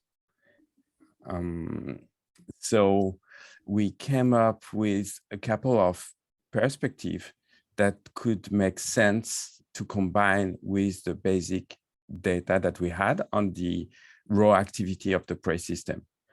One was the TEC performance, So question that we could ask regarding, for instance, how does praise affect the communication activity outside of TC? Are we able to attract more members? Are we able to onboard quickly and retain people as a community and through praise? So that's a relationship that we can establish between the praise activity on one side, on one hand, on the other hand, the actual activity of the TEC. And another complementary and totally different view was the well-being of TEC participants, something that is more related to the subjective perception of the praise by the participant of the community. And that's what we're worked on in order to collect a new data set. About 2 minutes. Okay, so I guess we're gonna go very fast here. Aloysius, do you want to take this one? Yeah, we compiled a survey of the other side of praise to kind of get the human side of the praise system, how folks are being impacted by it, how they're relating to it and orienting to it. Okay, maybe we can go quickly and not, we'll of course, this is in a HackMD and also in the slides. So the idea here is that we've been able to analyze the survey that was actually run with about 30 respondents. And we came up with a number of interesting points regarding the perception, some very surprising. So, but we don't have really the time to go through all of this now. So I leave it here. And maybe we can finish and conclude with two main conclusions. So the first one was that, as I was saying before, that the basic data on praise interactions really seemed insufficient in order to conclude about system health. And that it would be interesting to actually combine it with what we found with the survey, expand the survey actually, especially over time or with cohorts, and complete that with the data on the contribution activity. I think that also combining that with what the previous group found out regarding the category of activity would be super interesting. The general information that we got through the survey was about the praise system in general, but as the previous group established, there were different type of activity, and it must be very different to actually give one's perception about the system, if it's about tweets or if it's about a work group or if it's about external projects. So there is room to dig new things there. And I'll let Aloysius conclude on this one.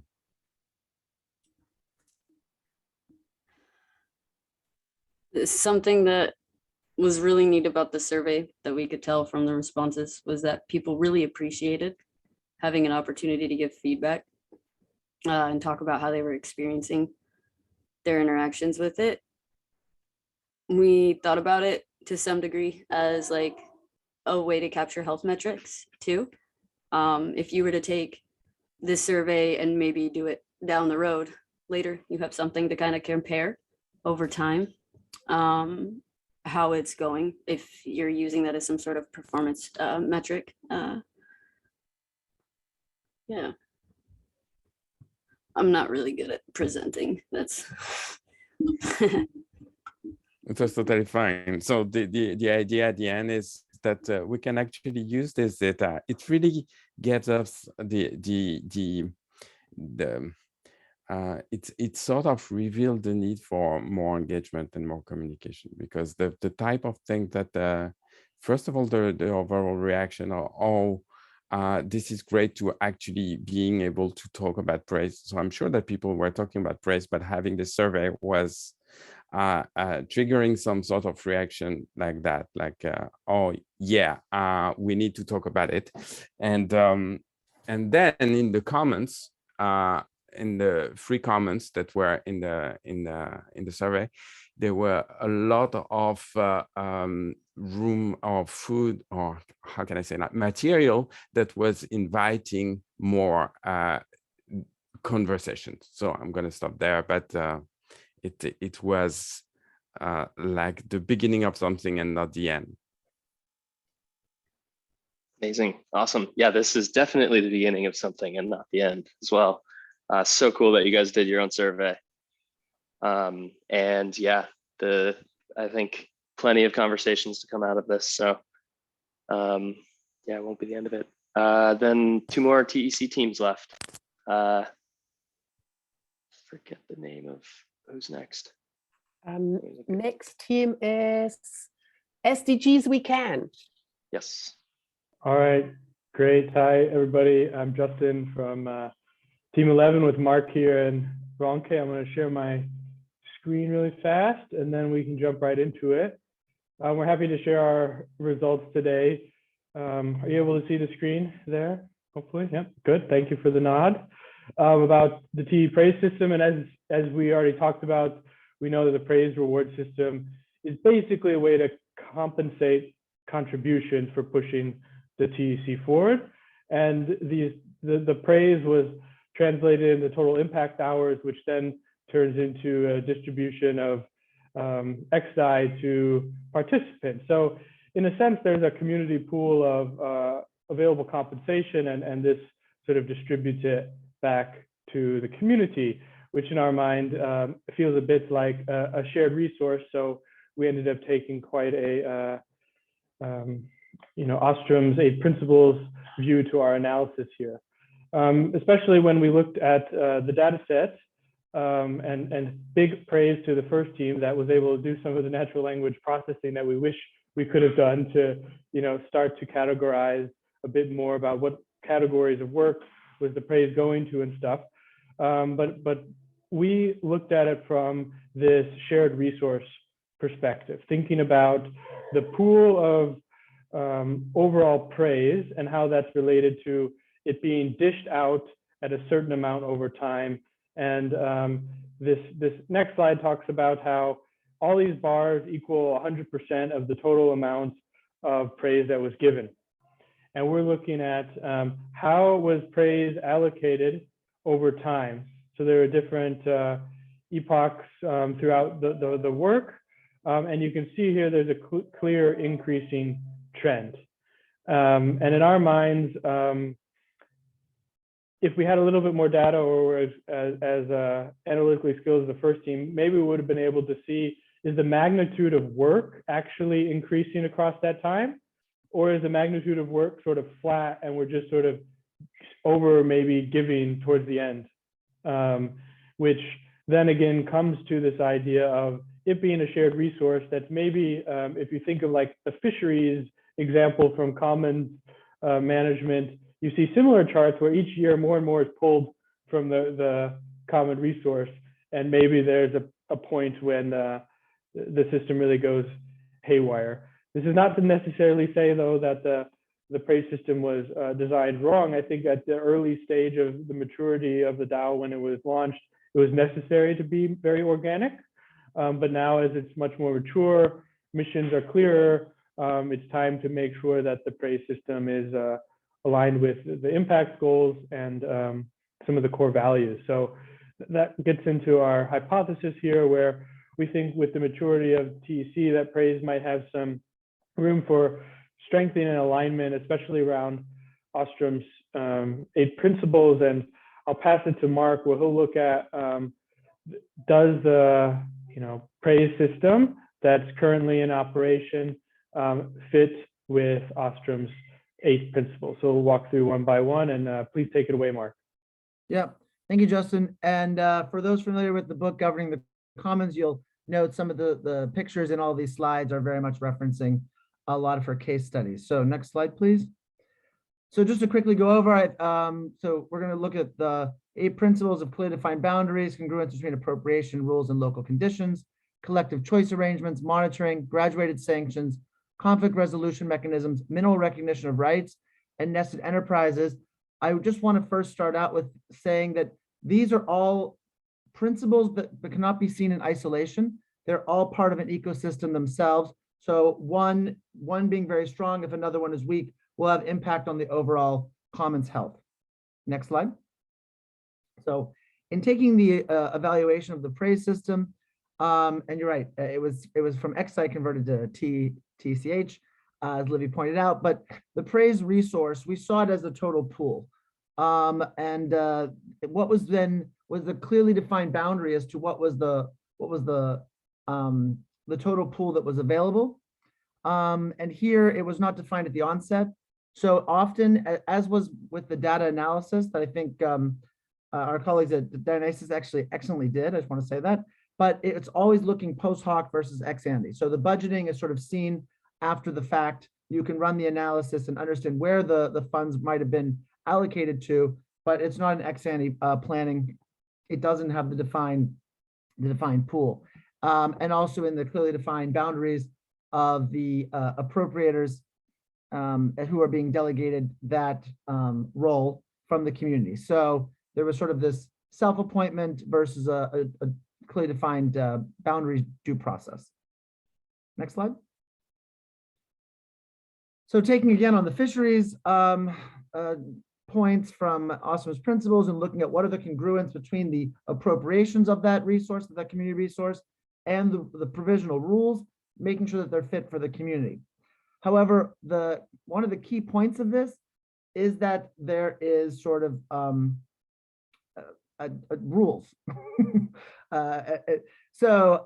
You can have the ability to sort of, again, post hoc, have sort of a community say, but generally what the point here is that you have provisional rules at the onset so that the rules of the game are known to all the players.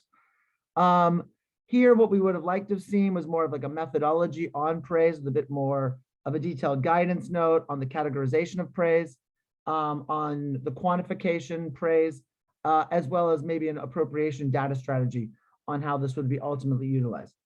Next slide.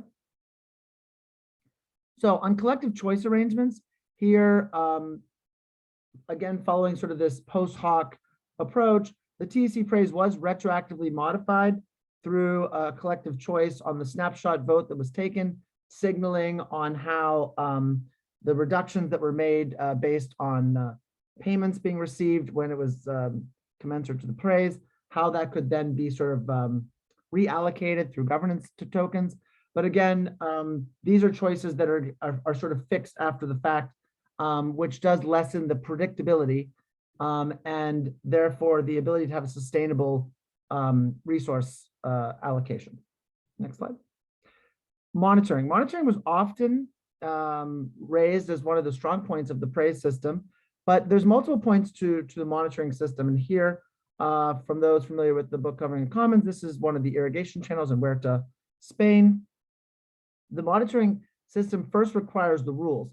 The strength of the praise system is very much in its transparency. The data is transparently captured, and it does have some sort of description as to why it was allocated. However, in the monitoring mechanisms, using the analogy from the Spanish example, it's very clear. There were clear times when the allocation could be taken, or so much water that could be removed from the resource for each farm.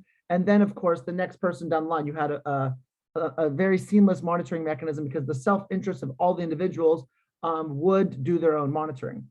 But here, the monitoring mechanism lacked sort of the rules upon which you would assess if it's being compliant with the rules, because there was not very strong guidance note that it would accompany it, as well as the ways others in the community could then push for compliance.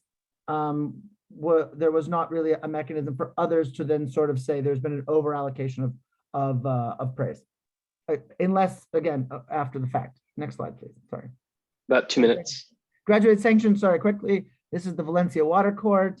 The main point of graduated sanctions is, again, there are rules on which you can have a breach. So that not to overemphasize this point, but you can have principles. So there could be these sort of inferences and disputes, but without the hard rules, it's very difficult to then say there's been a clear breach. It's sort of then on a sentiment in the community. And that makes generally dispute resolutions more ambiguous and therefore hard to have clearly defined rules around. Nested enterprises, the praise system was fully decentralized to the individuals, not necessarily in a nested enterprise. However, we wanted to say that there are nested enterprise structures in the TEC that it could align with, namely the working group structures and community initiatives, core pillars of the mission, and other ways they could think around that. So now, quickly, we're going to make sort of a 3-point assessment on the analysis. Next slide, yeah. So on risk assessment, these were sort of the risks we saw from the managing the shared resource, mostly in the potential for unsustainable appropriation of the community resource, the misalignment potential for praise with the community desired outcomes. I think this was also raised by other teams. How this reward system, it might incentivize low value activities. The Twitter case is consistently used as an example here. The game theory negative feedback loop that could result on dissent and discourse, as it's very subjective. Those who might be, not the introverts, those who are raising a lot of risks and dissent in the community, may not be then the ones that receiving the praise. So there could be a perverse incentive for gamification to sort of align with sort of an optimism or always a sort of a groupthink could result that actually would not support system health. Also, this has some potential for collusion, hacks, and other self-interested misappropriation, quid pro quos, etc. Looking at what could be a potential future data-driven praise system. I'm not going to go through all these, I think in the interest of time, but we were looking at what would be the areas on which the TEC may wish to consider that are filtered into source cred was seen to be the preferred option in capturing some of the automated data points. So really what data points are available in those forums, most namely Discord, Discourse, and GitHub. How can we capture those? How can we align those better with Austrian's principles? And also then making sure that they're very targeted per the community prioritization and ethos. So we've come up with some initial recommendations and for safeguarded mission rewards to align with Austrian's principles. We would like to sort of engage with this further in our future research and looking at how this could be sort of more budgeted in sort of the existing infrastructure in the TEC, namely the working groups or other community decided structures that would align with their overall mission, deliverables, impacts. Also having clear documentation and guidance notes on the praise giver selection process, how the praise appropriators and allocation are done, the compliance and monitoring and evaluation of those results. Also the appointment process. Currently it's a volunteer scheme, but is there any way for the community to give input? Can there be nomination processes, voting on who has actually delegated this authority? And then what are the rights and obligations of those who are then given that authority? If one is given the authority to be a praise appropriator, sort of similar to the irrigation channels of those who actually are maintaining the irrigation channels, what are their obligations to be in the working groups, to be visible so that they can actually then adequately assess the contributions that are being made and then allocate that praise accordingly.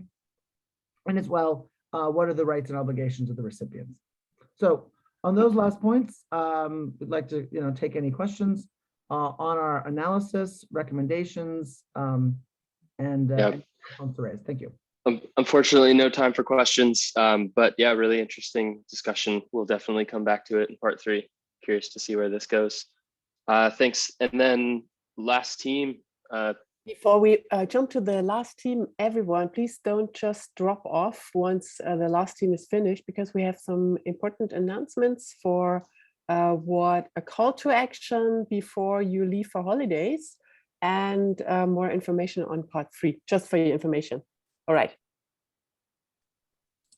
And 3.14, SID code. 3.14. Hi friends, do you listen to me? Okay. Yes. Yeah, we can hear you.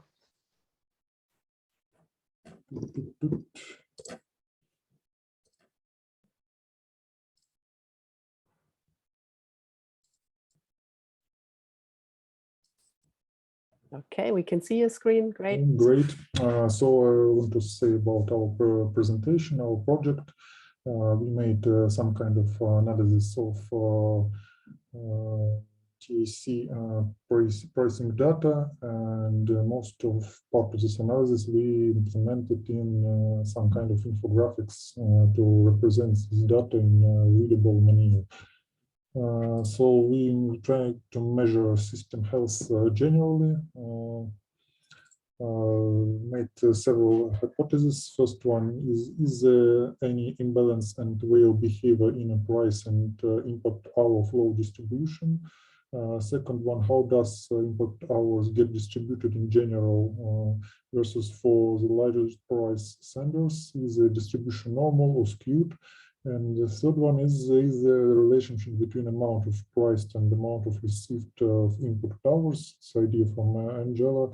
About skin of the game, just tested it. I want to say several thanks to Theodoro, Sean, Octopus, Angela, and Livia for several reasons. Very helped this project to be better than it could be without help. We made a flow diagram, Sankey diagram for two types of data. It's amount of prizes, sum of prizes, and amount of prizes, I mean amount of price events, and total sum of impact hours of this event. Rest from represent combined senders who are not in top 10 by total impact hours distribution. Rest 2 represent combined receivers who are not in top 15 by total impact hours received. And here is some example of resulted. Here is an example how it's calculated. And the example of infographics. So, for example, for batch 1, I just want to say that we have 3 batches. Second batch is very small, and third batch is starting approximately when first batch stopped. So here is an example of price flow for batch 1. It's a count of prices. So here we have one whale, we add meter, but it's not a whale. In fact, it's a person who is responsible for pricing. Here is example for batch 1. It's sum of prices, and we can see that distribution of flows is pretty similar to when we use count of prices. So it was an idea from Sean to exclude either meter from a data set, and there is example of chart for batch 1, sum of prices. So it's become relatively more beautiful and balanced. And here is example for sum of prices for batch 3. I also excluded the meter. And here's distribution of is a histogram for price amounts for sum of prices. So you can see that it's we can't say that it's normal, but it's something like normal skewed distribution. So we do not have a lot of outliers which make distribution something not like bell-curved. Also, we checked that more you pricing and more you receiving the prizes. So it's a relationship between impact hours paid by person and impact hours received by person. So here is in absolute values, in count of prices and impact hours, but it was idea from Octopus to make log of data, and charts become much more beautiful with it. So it's, you can see that it's a direct relationship between amount of pricing by person and prices received by him. So some kind of skin in the game hypothesis, and some kind of conclusions.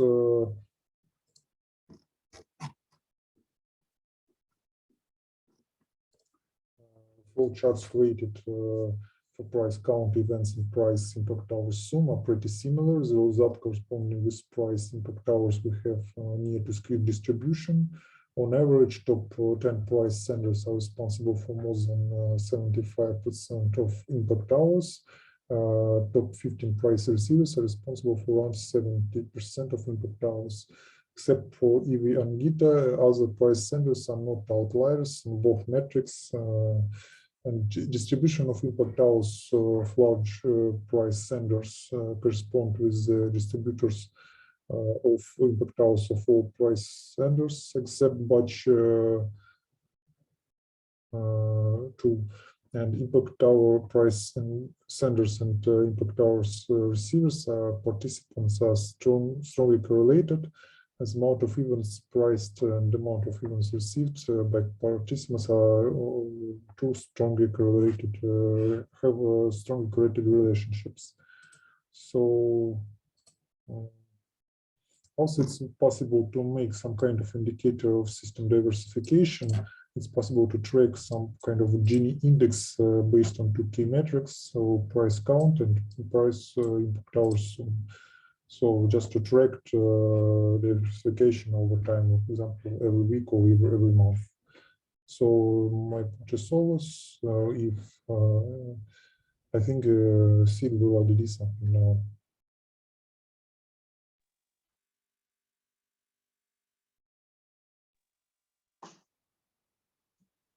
In just about a minute or two. Yeah, so these Sorry, are the final 3 slides. Thank you, Andy, for the excellent analysis. I'll just share the question that we started with, like the hypothesis that we started with the question, is the system healthy in the first place? So after all the analysis that we just saw, we saw that the TEC system is relatively healthy and without many whales who control all the praise distribution. So that's why we had distributions without IV and with IV and all the different cases that we considered.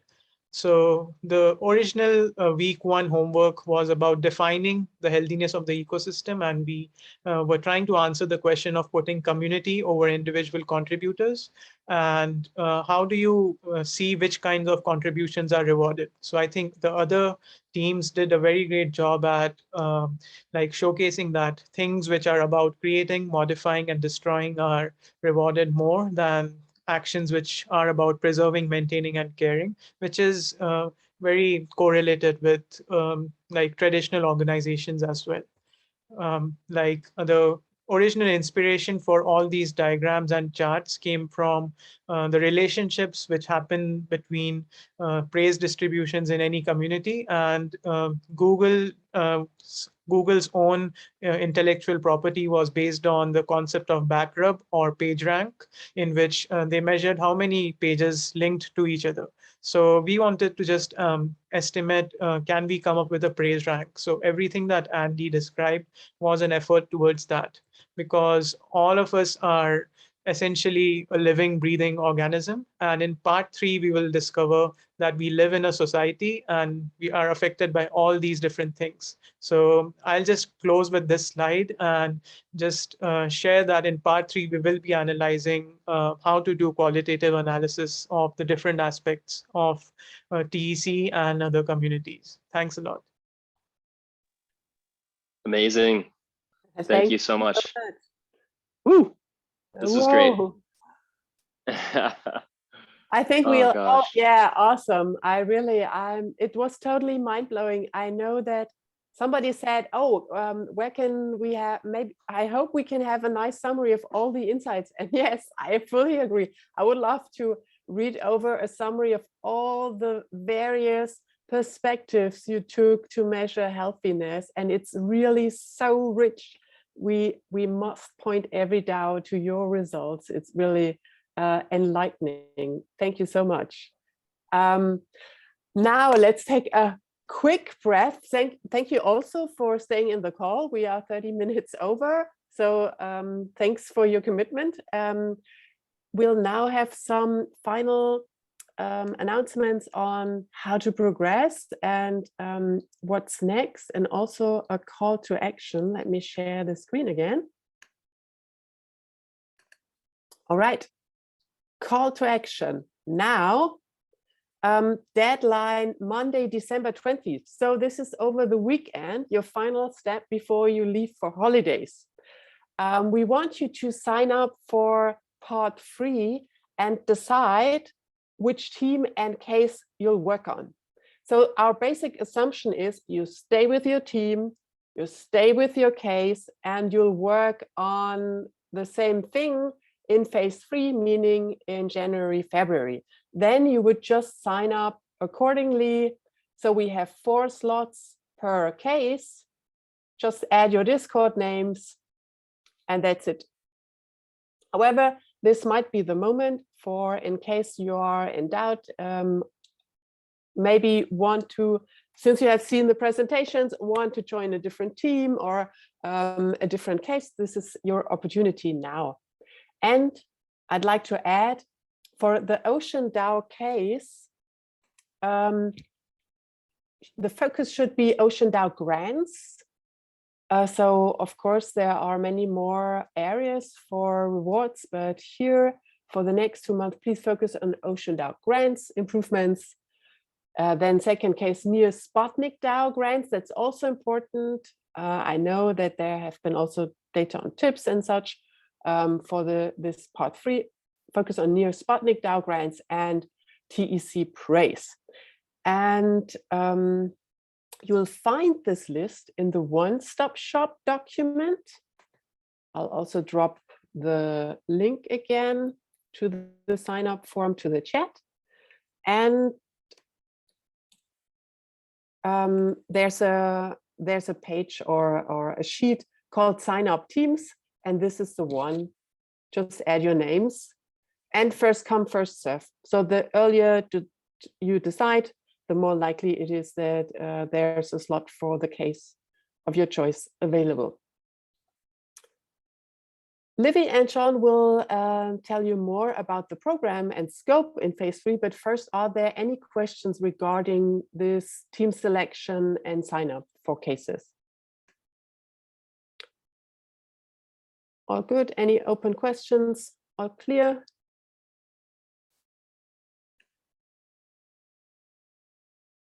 All right.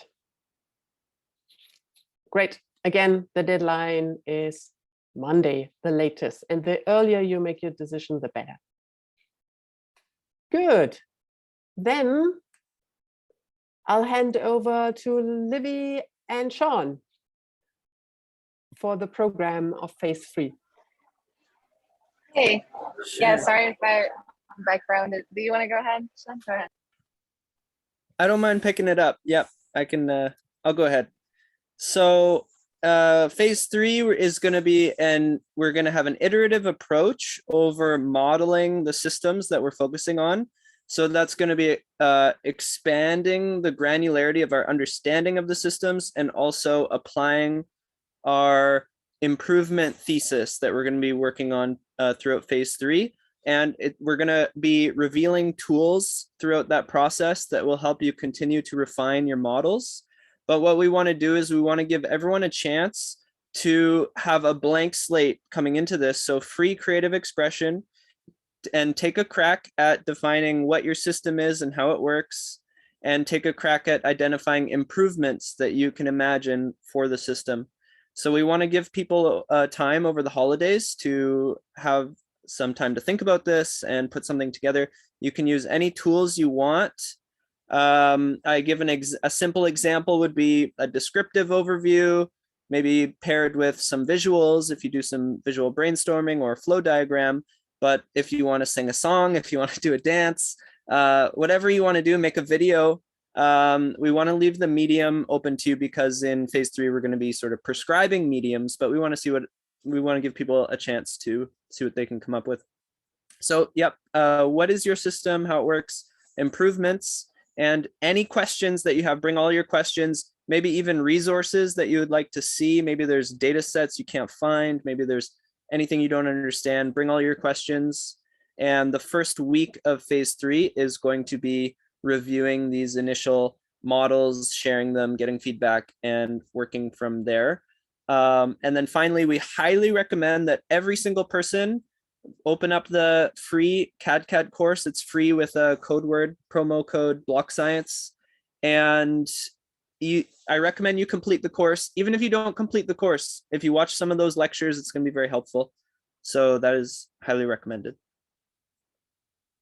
Yeah, we'll also share the link to this course again. It's free, it's online, and gives a really great introduction to CAD, and we'll work with CAD in phase 3. Okay, any questions here?